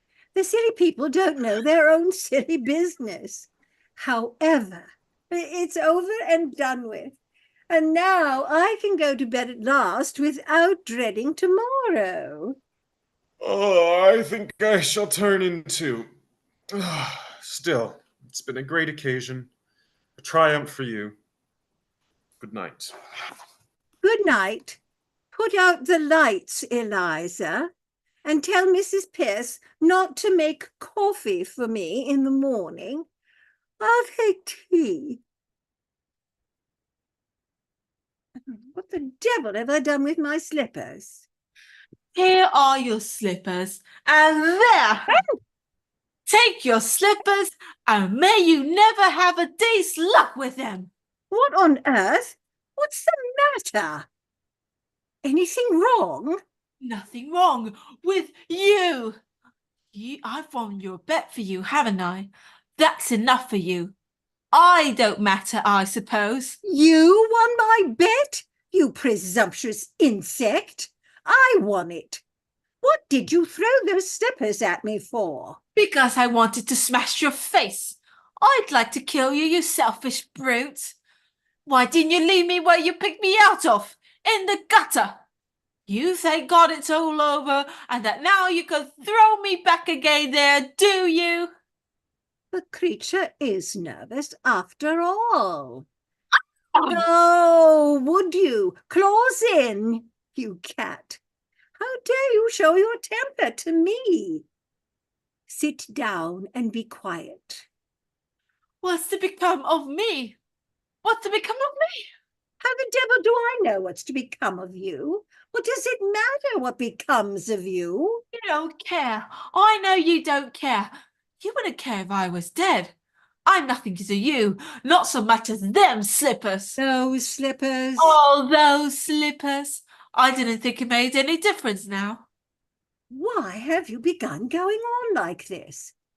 May I ask whether you complain of your treatment here? No. Has anybody behaved badly to you? Colonel Pickering, Mrs. Pierce, any of the servants? No. I presume you don't pretend that I have treated you badly? No. I am glad to hear it. Perhaps you're tired after the strain of the day. Will you have a glass of champagne? No. Thank you. This has been coming on you for some days. I suppose it was natural for you to be anxious about the garden party. But that's all over now. There's nothing more to worry about. No. Nothing more for you to worry about. Oh, God. I wish I was dead. Why, in heaven's name? Why? Listen to me, Eliza. All this irritation is purely subjective. I don't understand. I'm too ignorant. It's only imagination, low spirits, and nothing else. Nobody's hurting you. Nothing's wrong. You go to bed like a good girl and sleep it off. Have a little cry and say your prayers. That will make you comfortable. I heard your prayers. Thank God it's all over. Well, don't you thank God it's all over? Now you are free and can do what you like. What am I fit for? What have you left me fit for? Where am I to go? What am I to do? What's to become of me? Oh, that's what's worrying you, is it? I shouldn't bother about it if I were you. I should imagine you won't have much difficulty in settling yourself somewhere or other, though I hadn't quite realized that you were going away. You might marry, you know. You see, Eliza, all men are not confirmed old bachelors like me and the Colonel. Most men are the marrying sort, poor devils, and you are not bad looking. It's quite a pleasure to look at you sometimes. Not now, of course, because you're crying and looking as ugly as the very devil, but when you're all right and quite yourself, you're what I should call attractive. That is, to the people in the marrying line, you understand. You go to bed and have a good, nice rest, and then get up and look at yourself in the glass, and you won't feel so cheap. I dare say my mother could find some chap or other who would do very well. We were above that at the corner of Tottenham Court Road. What do you mean? I sold flowers. I didn't sell myself. Now you've made a lady of me, I'm not fit to sell anything else. I wish you'd left me where you found me. Tosh, Eliza, don't you insult human relations by dragging all this cant about buying and selling into it. But you needn't marry the fellow if you don't like him. What else am I about to do? Oh, lots of things. What about your old idea of a florist shop? Pickering could set you up in one. He's lots of money. Why, he'll have to pay for all those togs you've been wearing today, and that, with the hire of the jewelry, will make a big hole in £200. Why, 6 months ago, you would have thought it the millennium to have a flower shop of your own. Come, You'll be all right. I must clear off to bed. I'm devilishly sleepy. By the way, I came down here for something. I forget what it was. Your slippers. Oh, yes, of course. You shied them at me. Before you go, sir, Eh? do my clothes belong to me or to Colonel Pickering? What the devil use would they be to Pickering? You might want them for the next girl you pick up to experiment on. Is that the way you feel toward us? I don't want to hear anything more about that. All I want to know is whether anything belongs to me. My own clothes were burnt, remember? Well, what does it matter? Why need you stop bothering about that in the middle of the night? I want to know what I may take away with me. I don't want to be accused of stealing. Stealing? You shouldn't have said that, Eliza. That shows a want of feeling. I'm sorry. I'm only a common ignorant girl, and in my station I have to be careful. There can't be any feelings between the like of you and the like of me. Please, will you tell me what belongs to me and what doesn't? You may take the whole damn house full if you like, except the jewels. They were hired. Will that satisfy you? Stop! Stop, please. Will you take these to your room and keep them safe? I don't want to run the risk of their being missing. Hand them over. If these belonged to me instead of to the jeweler, I'd ram them down your ungrateful throat. This ring isn't the jeweler's. It's the one you bought me in Brighton. I don't want it now. Oh! No, you hit me! Hit you? You infamous creature! How dare you accuse me of such a thing? It is you who have hit me, who have wounded me to the heart. I'm glad. I've got a little of my own back anyhow. You have caused me to lose my temper, a thing that has hardly ever happened to me before. I prefer to say nothing more tonight. I am going to bed. You better leave a note for Mrs. Pearce about the coffee, for she won't be told by me. Damn Mrs. Pearce, and damn the coffee, and damn you, and damn my own folly in having lavished my hard-earned knowledge and the treasure of my regard and intimacy on a heartless gutter snipe.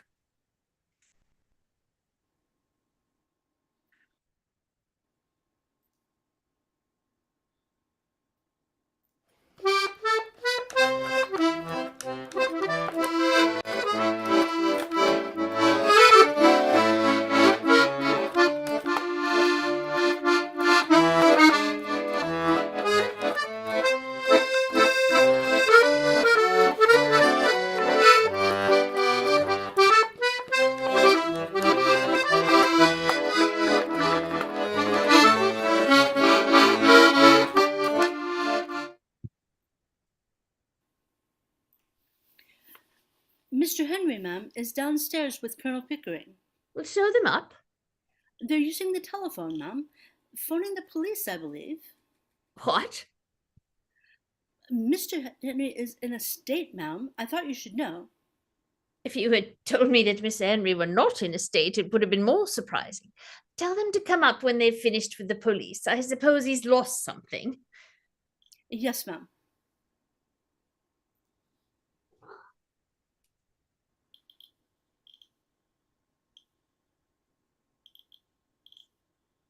Look here, Mother. Here's a confounded thing. Yes, dear. Good morning. What is it? Eliza's bolted. You must have frightened her. Frightened her? Nonsense. She was left last night as usual to turn out the lights and all that. And instead of going to bed, she changed her clothes and went right off. Her bed wasn't slept in. She came in a cab for her things before 7 this morning. And that fool Mrs. Pierce let her have them without telling me a word about it. What am I to do? Do without, I'm afraid, Henry. The girl has a perfect right to leave if she chooses. But I can't find anything. I don't know what appointments I've got. Good morning, Mrs. Higgins. We told you.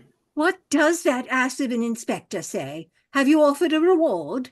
You don't mean to say you have set the police after Eliza? Of course. What are the police for? What else could we do? The inspector made a lot of difficulties. I really think he suspected us of some improper purpose or something. Well, of course he did. What right have you to go to the police and give the girl's name as if she were a thief or a lost umbrella or something, really? But we want to find her. We can't let it go like this, you know, Mrs. Higgins. What we to do? You have no more sense, either of you, than two children. Why, the two of you. Henry, a gentleman wants to see you very particular. He's been sent on from Wimpole Street. Oh, bother, I can't see anyone now. Who is it? Mr. Doolittle, sir. Doolittle? You mean the dustman? Dustman? Oh, no, sir, a gentleman. By George, Pick, it's some relative of hers that she's gone to. Somebody we know nothing about. Send him up, quick. Yes, sir. Genteel relatives? Now we shall hear something. Do you know any of her people? Only her father, the fellow we told you about.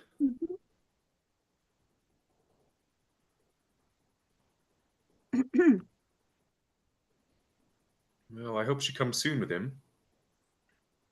Who do you suppose it is? I don't know. See here. Do you see this? You've done this. Where is that person? He must still be out in the hall. Why doesn't he come in?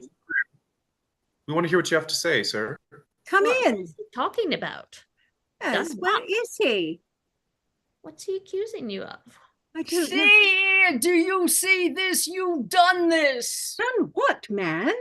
This I tell you.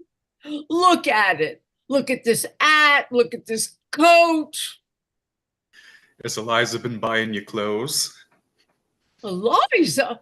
No, she not a half. Why would she buy me clothes? Good morning, Mr. Doolittle. Won't you sit down? Oh, asking your pardon, Mum. Thank you. I'm that full of what has happened to me that I can't think of anything else. What the dickens has happened to you? Well, I shouldn't mind if it had only happened to me. Anything might happen to anybody and nobody to blame but Providence, as you might say. But this is something that you done to me. Yes, you, Henry Higgins. Have you found Eliza? That's the point. Have you lost her? Yes. Oh, you have all the luck you have. I ain't found her, but she'll find me quick enough now after what you done to me. But what has my son done to you, Mr. Doolittle? Done to me? Ruined me. Destroyed my happiness. Tied me up and delivered me into the hands of middle-class morality. Oh, you're raving. You're drunk. You're mad. I gave you £5. After that, I had 2 conversations with you at £0.50 an hour. I've never seen you since. Oh, drunk am I? Mad am I? Tell me this. Did you or did you not write a letter to an old blighter in America that was given $5 million to found moral reform societies all over the world and that wanted you to invent a universal language for him? What? You mean Ezra D. Wannafeller? He's dead. Yes, he's dead and I'm done for. Now, did you or did you not write a letter to him to say that the most original moralist at present in England, to the best of your knowledge, was Alfred Doolittle, a common dustman? Oh, after your last visit, I remember making Some silly joke of the kind. Ah, you may well call it a silly joke. It put the lid on me right enough. Just give him the chance he wanted to show that Americans is not like us, that they recognize and respect merit in every class of life, however humble. Them words is in his bloomin' will, in which Henry Higgins, thanks to your silly joking, he leaves me a share in his pre-digested cheese trust worth $3,000 a year on condition that I lecture for his Wanna Make a Moral Reform World League as often as they ask me, up to 6 times a year. The devil he does. What a lark. Safe thing for you. They won't ask you twice. Oh, it ain't the lecturing I mind. I'll lecture them blue in the face, I will, and not turn a hair. It's making a gentleman of me that I object to. Who asked him to make a gentleman of me? I was happy. I was free. I touched pretty nigh everybody for money when I wanted it, same as I touched you, Henry Higgins. Now I'm worried, tied neck and heels, and everybody touches me for money. It's a fine thing for you, says my solicitor. Is it, says I, tied neck and heels, and it's a fine thing for you, I says to my solicitor. When I was a poor man and at a solicitor once when they found a pram in the dust cart, he got me off and got shut of me and got me shut of him as quick as he could. Same as with the doctors. Used to shove me out of the hospital before I could hardly stand on my legs and nothing to pie. Now they finds out that I'm not a healthy man and can't live unless they looks after me twice a day. In the house, I'm not let do a hand's turn for myself. Somebody else must do it and touch me for it. A year ago, I hadn't a relative in the world except 2 or 3 that wouldn't speak to me. Now I've 50 and not a decent week's wages among the lot of them. I have to live for others and not for myself. That's middle-class morality. You talk of losing Eliza. Don't you be anxious. I bet she's on my doorstep by this. She that could support herself easy by selling flowers if I wasn't respectable. The next one to touch me will be you, Henry Higgins. I'll have to learn to speak middle-class language from you instead of speaking proper English. That's where you'll come in, and I dare say that's what you're done it for. But my dear Mr. Doolittle, you need not suffer all this if you're really in earnest. No one can force you to accept this bequest. You can repudiate it. Isn't that so, Colonel Pickering? I believe so. That's the tragedy of it, Mum. It's easy to say chuck it, but I haven't the nerve. Which one of us has? We're all intimidated. Intimidated, Mum, that's what we are. What is there for me if I chuck it but the workhouse in my old age? I have to dye my hair already to keep my job as a dustman. If I was one of the deserving poor and had put by a bit, I could chuck it. But then why should I? Because the deserving poor might as well be millionaires for all the happiness they have has. They don't know what happiness is. But I, as one of the undeserving poor, have nothing between me and the pauper's uniform but this here blasted $3,000 a year that shoves me into the middle class. Oh, excuse the expression, Mom. You'd use it yourself if you had my provocation. They got you every way you turn. It's a choice between the skilly of the workhouse and the charbiters of the middle class, and I haven't the nerve for the workhouse. Intimidated, that's what I am. Broke, bought up. Happier men than me will call for my dust and touch me for their tip. And I'll look on helpless and envy them. And that's what your son has brought me to. Well, I'm very glad you're not going to do anything foolish, Mr. Doolittle, for this solves the problem of Eliza's future. You can provide for her now. Yes, Mum. I'm expected to provide for everyone now out of 3,000 a year. Nonsense. He can't provide for her. He shan't provide for her. She doesn't belong to him. I paid him £5 for her. Doolittle, either you're an honest man or a rogue. A little of both, Henry, like the rest of us. A little of both. Well, you took that money for the girl, and you have no right to take her as well. Henry, don't be absurd. If you really want to know where Eliza is, she's upstairs. Upstairs? Well, then I shall jolly soon fetch her downstairs. Be quiet, Henry. Sit down. Sit down, dear. Oh. Listen to me. Very well, very well, very well. But I think you might have told me this half an hour ago. Eliza came to me this morning. She passed the night partly walking about in a rage, partly trying to throw herself into the river and being afraid to, and partly in the Carlton Hotel. She told me of the brutal way you two treated her. What? My dear Mrs. Higgins, she's been telling you stories. We didn't treat her brutally. We hardly said a word to her. And we parted on particularly good terms. Higgins, did you bully her after I went to bed last night? Just the other way about. She threw my slippers in my face. She behaved in the most outrageous way. I never gave her the slightest provocation. The slippers came bang into my face the moment I entered the room before I had uttered a word. And she used perfectly awful language. But why? What did we do to her? I think I know pretty well what you did.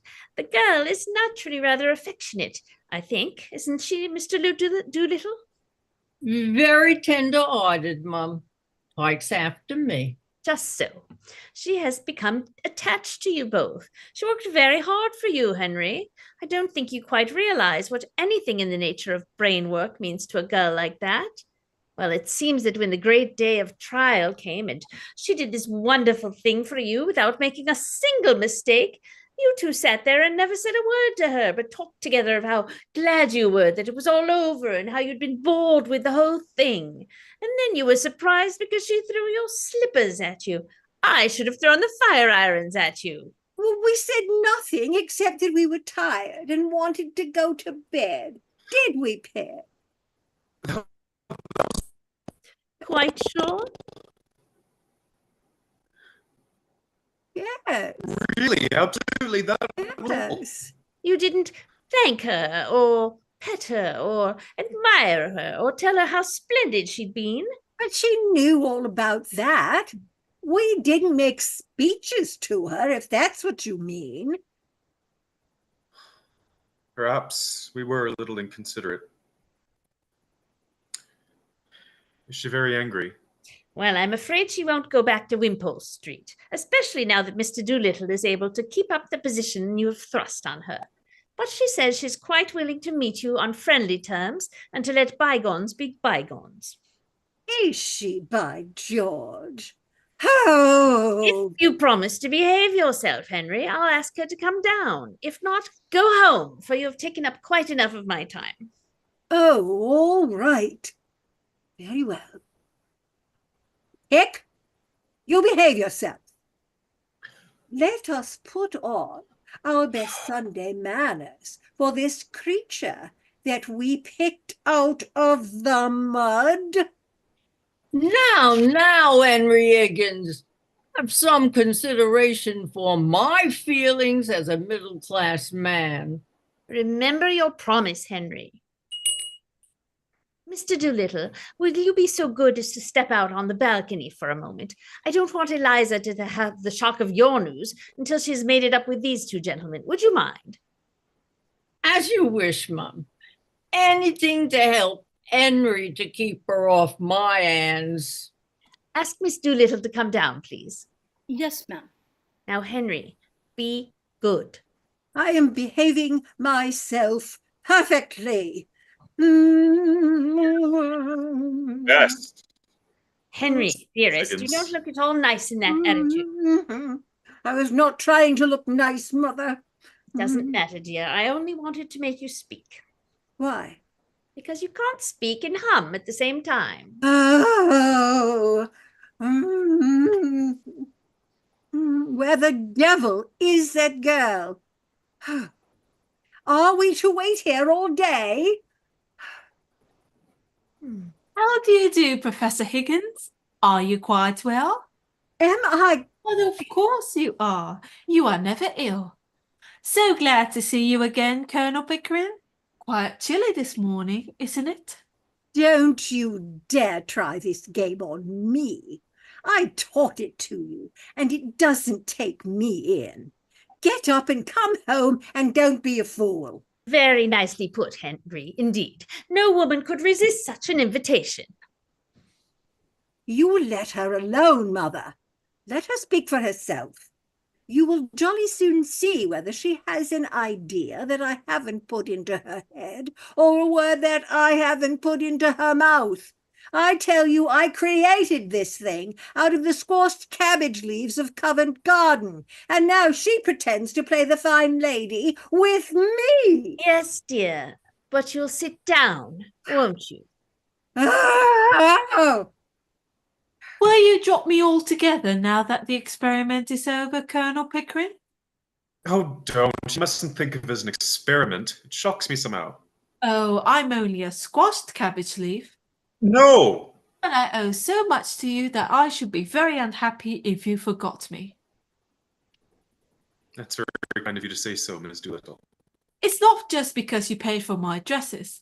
I know you are generous to everybody with money. But it was from you that I learned really nice manners. And that is what makes one a lady, isn't it? You see, it was so very difficult for me with the example of Professor Higgins always before me. I was brought up to be just like him, unable to control myself and using bad language on the slightest provocation. And I should have never known that ladies and gentlemen didn't behave like that if you hadn't been there. Well, Well, that's only his way, you know. He doesn't mean it. Oh, I didn't mean it either when I was a flower girl. It was only my way. But you see, I did it, and that's what makes the difference after all.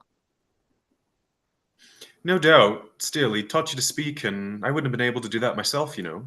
Of course, that is his profession. oh, damnation. It was just like learning to dance in a fashionable way. There was nothing more than that in it. But do you know what began my real education? What? Your calling me Miss Doolittle that day when I first came to Wimpole Street. That was the beginning of self-respect for me. And there were 100 little things you never noticed because they came naturally to you. Things about standing up and taking off your hat and opening doors. It was nothing. Yes, things that showed you thought and felt about me as if I was something better than a scullery maid. Though, of course, I know you would have been just the same to a scullery maid if she had been let in the drawing room. You never took off your boots in the dining room when I was there. You mustn't mind that. Higgins takes off his boots all over the place. I know. I'm not blaming him. It's his way, isn't it? But it made such a difference to me that you didn't do it. You see, really and truly, apart from the things anyone can pick up, the difference between a lady and a flower girl is not how she behaves, but how she's treated. I shall always be a flower girl to Professor Higgins because he always treats me as a flower girl, and always will. But I know I can be a lady to you because you always treat me as a lady and always will. Don't grind your teeth, Henry. Oh, this is really nice of you, Miss Doolittle. I should like you to call me Eliza now, if you would. Thank you, Eliza. Of course. And I should like Professor Higgins to call me Miss Doolittle. I'll see you damned first. Henry! Henry! Why don't you just slang back at him? Don't stand it. It would do him a lot of good. I can't. I could have done it once, but now I can't go back to it. Last night, when I was wandering about, a girl spoke to me, and I tried to get back into the old way with her. But it was no use. You told me, you know, that when a child is brought to me to a foreign country, it picks up the language in a few weeks and forgets its own. Well, I am a child in your country. I have forgotten my own language and can speak nothing but yours. That's the real break-off with the corner of Tottenham Court Road. Leaving Wimpole Street finishes it. Oh, but you're coming back to Wimple Street, aren't you? You'll forgive Higgins? Forgive?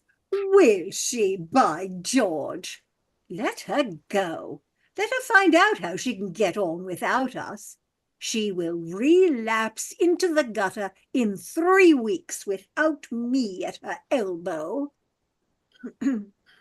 Yes, incorrigible, Eliza. You won't relapse, will you? No, not now. Never again. I have learnt my lesson. I don't believe I could utter one of the old sounds if I tried. Oh, just so. Ow, ow, ow. Victory, victory. Can you blame the girl? Oh, don't look at me like that, Eliza. It ain't my fault. I've come into money. You must have touched a millionaire this time, Dad. I have, but I'm dressed something special to die. I'm going to St. George's, Hanover Square. Your stepmother is going to marry me. You're gonna let yourself down to marry that low, common woman? You ought to, Eliza. Why has she changed her mind? Intimidated, Governor. Intimidated. Middle-class morality claims its victim. Won't you put on your hat, Liza, and come and see me turned off? If the Colonel says I must, I'll demean myself and get insulted for my pains like enough. Oh, don't be afraid. She never comes to words with anyone now, poor woman. Respectability has broke all the spirit out of her. Be kind to them, Eliza. Make the best of it. Oh, well, just to show there's no ill feeling, I'll be back in a moment. I feel uncommon nervous about the ceremony, Colonel. I wish you'd come and see me through it. But you've been through it before, man. You were married to Eliza's mother. Who told you that, Colonel? Well, nobody told me, but I concluded naturally that you No, and Eliza's mother were that married. ain't the natural way, Colonel. It's only the middle class way. My way was always the undeserving way. But don't say nothing to Eliza. She don't know. I always had a delicacy about telling her. Quite right. We'll leave it so if you don't mind. And you'll come to the church, Colonel, and put me through stride? Of course. As far as a bachelor can. May I come, Mr. Doolittle? I should be very sorry to miss your wedding. Oh, I should indeed be honored by your condescension, Mum. And my poor old woman would take it as a tremendous compliment. She's been very low, thinking of the happy days that are no more. I'll order the carriage and get ready. I shan't be more than 15 minutes. Eliza, I'm going to the church to see your father married. You had better come in the brougham with me. Colonel Pickering can go on with the bridegroom. Bridegroom? Oh, what a word! It makes a man realize his position somehow. Before I go, Eliza, do forgive Higgins and come back to us. I don't think Papa would allow me. Would you, Dad? They plied you off very cunning, Eliza, them two sportsmen. If it had been only one of them, you could have nailed him. But you see, there was two, and one of them chaperoned the other, as you might say. It was artful of you, Colonel, but I bear no malice. I should have done the same myself. I've been the victim of one woman after another all my life, and I don't grudge you two getting the better of Eliza. I shan't interfere. It's time for us to go, Colonel. So long, Henry. See you in St. George's, Eliza. Do stay with us, Eliza.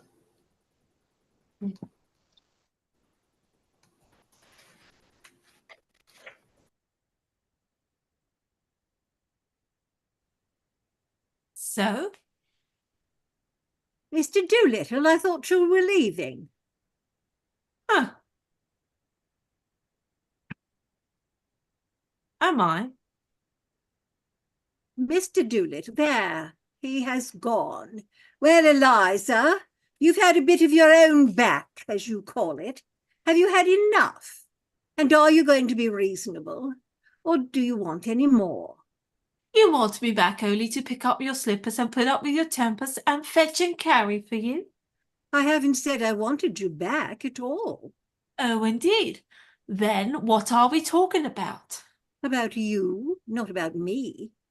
If you come back, I shall treat you just as I've always treated you. I can't change my nature, and I don't intend to change my manners. My manners are exactly the same as Colonel Pickering's. That's not true. He treats a flower girl as if she was a duchess. And I treat a duchess as if she was a flower girl. I see. The same to everybody. Just so. Like father. Oh, well, without accepting the comparison at all points, Eliza, it is quite true that your father is not a snob, and that he will be quite at home in any situation of life in which his eccentric destiny may call him. The great secret, Eliza, is not having bad manners or good manners or any other particular sort of manners, but having the same manner for all human souls. In short, behaving as if you were in heaven, where there are no third-class carriages, and one soul is as good as another. Amen. You are a born preacher. The question is not whether I treat you rudely, but whether you ever heard me treat anyone else better. I don't care how you treat me. I don't mind you swearing at me. I don't mind a black eye. I've had one before this. But I won't be passed over. Then get out of my way, for I won't stop for you. You talk about me as if I were a motor bus. So you are a motor bus, all bounce and go and no consideration for anyone. But I can do without you. Don't think I can't. I know you can.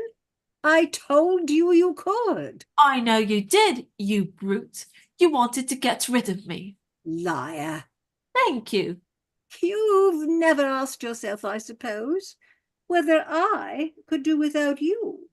Don't you try to get round me. You'll have to do without me. I can do without anybody. I have my own soul, my own spark of divine fire. But I shall miss you, Eliza. I have learnt something from your idiotic notions. I confess that, humbly and gratefully. And I have grown accustomed to your voice and appearance. I like them, rather. Well, You have both of them on your gramophone and in your book of photographs. When you feel lonely without me, you can turn the machine on. It's got no feelings to hurt. I can't turn your soul on. Leave me those feelings, and you can take away the voice and the face. They are not you. Oh, you are a devil. You can twist the heart in a girl as easily as some could twist her arms to hurt her. Mrs. Pierce warned me. Time and again she has wanted to leave you, and you always got around her at the last minute. And you don't care a bit for her, and you don't care a bit for me. I care for life, for humanity, and you are a part of it that has come my way and been built into my house. What more can you or anyone ask? I won't care for anybody that doesn't care for me. Commercial principles, Eliza. Like selling violets, isn't it? Don't sneer at me. It's mean to sneer at me. I have never sneered in my life. Sneering doesn't become either the human face or the human soul. I am expressing my righteous contempt for commercialism. I don't and won't trade in affection. You call me a brute because you couldn't buy a claim on me by fetching my slippers and finding my spectacles. You were a fool. I think a woman fetching a man's slippers is a disgusting sight. Did I ever fetch your slippers? I think a good deal more of you for throwing them in my face. No use slaving for me and then saying you want to be cared for. Who cares for a slave? If you come back for the sake of the good fellowship, for you'll get nothing else. You've had 1,000 times as much out of me as I have out of you. And if you dare to set up your little dog's tricks of fetching and carrying slippers against my creation of a duchess, Eliza, I'll slam the door in your silly face. What did you do it for if you didn't care for me? Well, why, because it was my job. You never thought of the trouble it would make for me. Oh, would the world ever have been made if its maker had been afraid of making trouble? Making life means making trouble. There's only one way of escaping trouble, and that's killing things. Cowards, you notice, are always shrieking to have some troublesome people killed. I'm no preacher. I don't notice things like that. I notice that you don't notice me. Eliza, you're an idiot. I waste the treasures of my Miltonic mind by spreading them before you. Once for all, understand that I go my way and do my work without caring 2 pence what happens to either of us.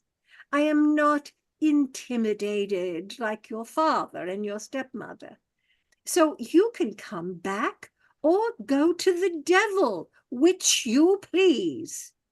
What am I to come back for? For the fun of it. That's why I took you on. And you may throw me out tomorrow if I don't do everything you want me to? Yes, and you may walk out tomorrow if I don't do everything you want me to. And live with my stepmother? Yes, or sell flowers. Oh, if only I could go to my flower basket.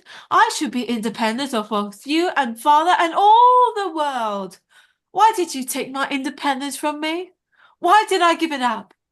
I'm a slave now for all my fine clothes. Not a bit. I'll adopt you as my daughter and settle money on you, if you like. Or would you rather marry Pickering? I wouldn't marry you if you ask me, and you're nearer my age than what he is. Then he is not then what he is. I'll talk as I like. You're not my teacher now. I don't suppose Pickering would, though. He's as confirmed an old bachelor as I am. That's not what I want, and don't you think it? I've always had chaps enough wanting me that way. Freddie Hill writes to me twice and 3 times a day. Sheets and sheets. Damn his impudence. He has a right to if he likes, poor lad. And he does love me. Oh, you have no right to encourage him. Every girl has a right to be loved.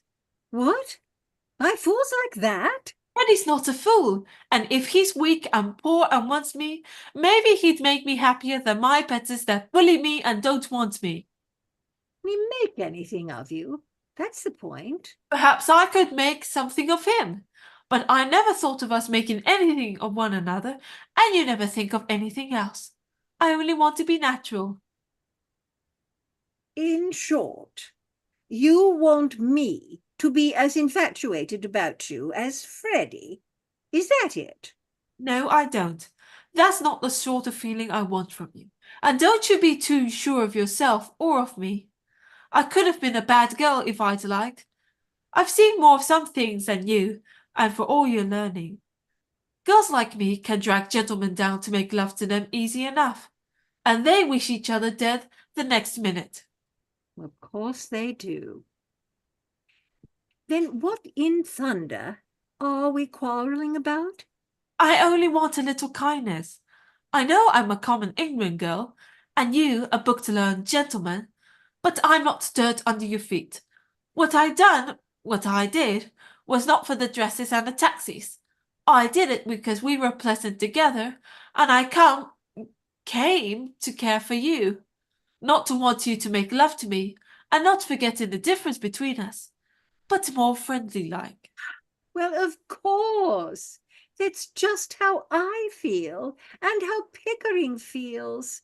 Eliza, you're a fool. That's not a proper answer to give me. It's all you'll get until you stop being a common idiot.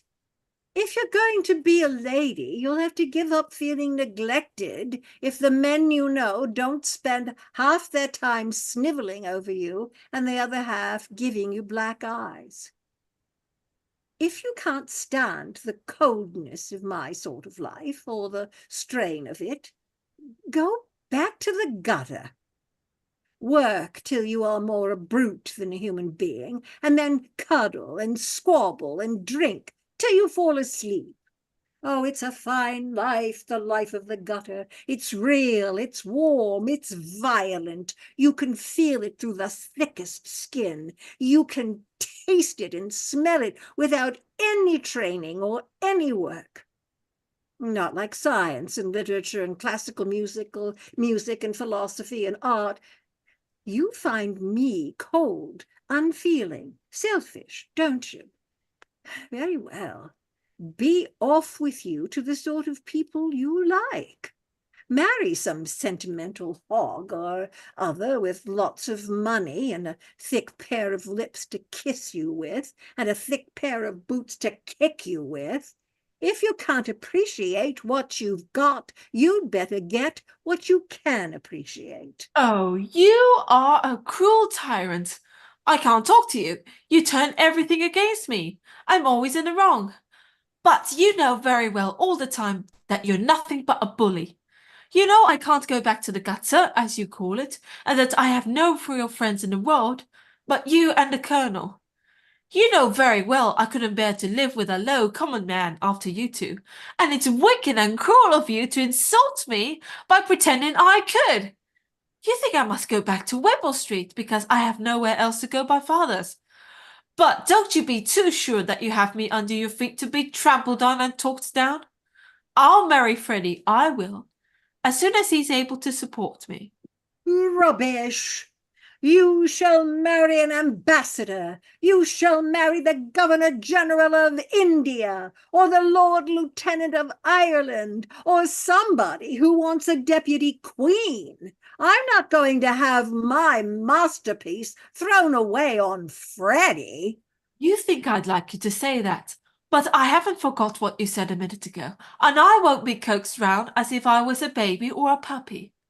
If I can't have kindness, I'll have independence. Independence? That's middle-class blasphemy. We are all dependent on one another, every soul of us on earth. I'll let you see whether I'm dependent on you. If you can preach, I can teach. I'll go and be a teacher. What will you teach in heaven's name? What you taught me. I'll teach phonetics. I'll offer myself as an assistant to Professor Nippon. What? That impostor? That humbug? That toadying ignoramus? Teach my methods to him, my discoveries? You take one step in his direction, and I'll wring your neck, do you hear? Ring away! What do I care? I knew you'd strike me someday. Ah! Now I know how to deal with you. What a fool I was not to think of it before. You can't take away the knowledge you gave me. You said I had a finer ear than you, and I can be kind and civil to people, which is more than you can. Aha! That's done you, Henry Higgins. It has.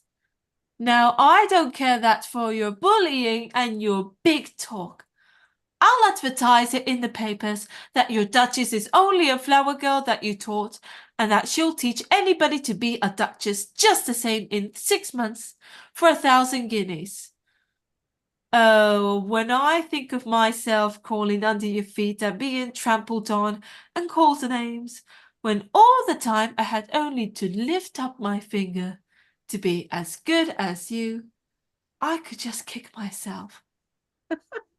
You damned impudent slut, you. But it's better than sniveling, better than fetching slippers and finding spectacles, isn't it?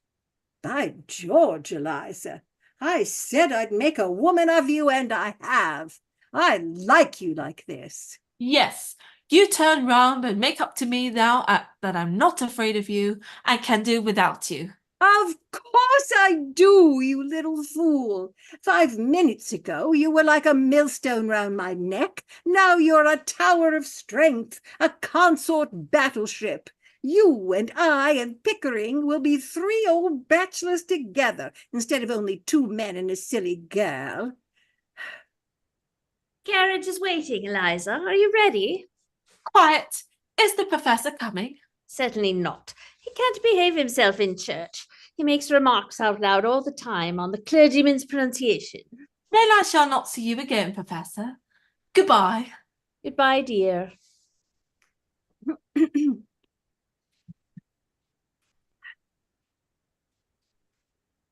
Goodbye, Mother. Oh, by the way, Eliza, order a ham and a Stilton cheese, will you? And buy me a pair of reindeer gloves, No. 8s, and a tie to match that new suit of mine at Eel and Binman's. Well, you can choose the colour. Buy them yourself. I'm afraid you've spoiled that girl, Henry. But never mind, dear. I'll buy you the tie and gloves. Oh, don't bother. She'll buy 'em all right enough. Goodbye.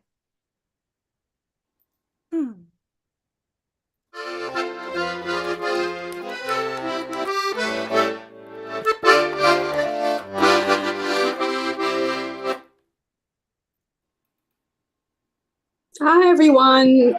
My name is Anna Blaine. I'm from Long Branch, New Jersey. I played Miss Clara Einsford Hill. I hope you enjoy the show and thank you for coming. Hi, everybody. My name is Jensen Tavares. I played Mrs. Einsford Hill, and I'm coming to you from Rhode Island. Thank you for tuning in. I hope you enjoyed it and have a good night. Hi, everybody. My name is Carolyn. I played Mrs. Pierce and a bystander, and I hope you really enjoyed the show. Thank you for watching.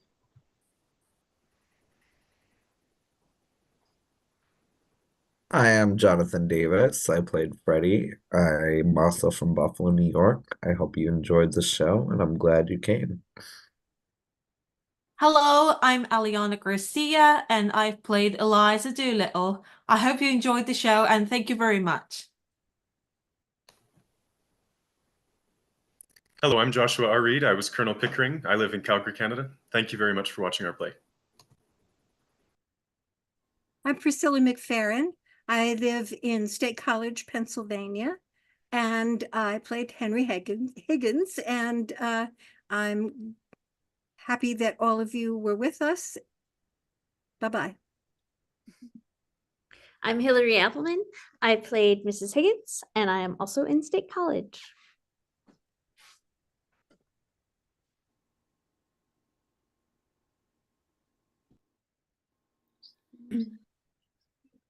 Hello, I'm Stephanie Schwartz in Stamford, Connecticut.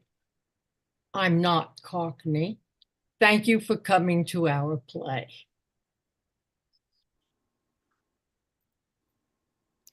Hi, I'm Gail Eubank. I played the parlor maid, and I did the videos that ran in between the acts. I'm in York, Pennsylvania. Thank you very much for joining us tonight. Hi everyone, I'm Ash. I was the stage manager for this production. Thanks for coming. Hope you enjoyed it.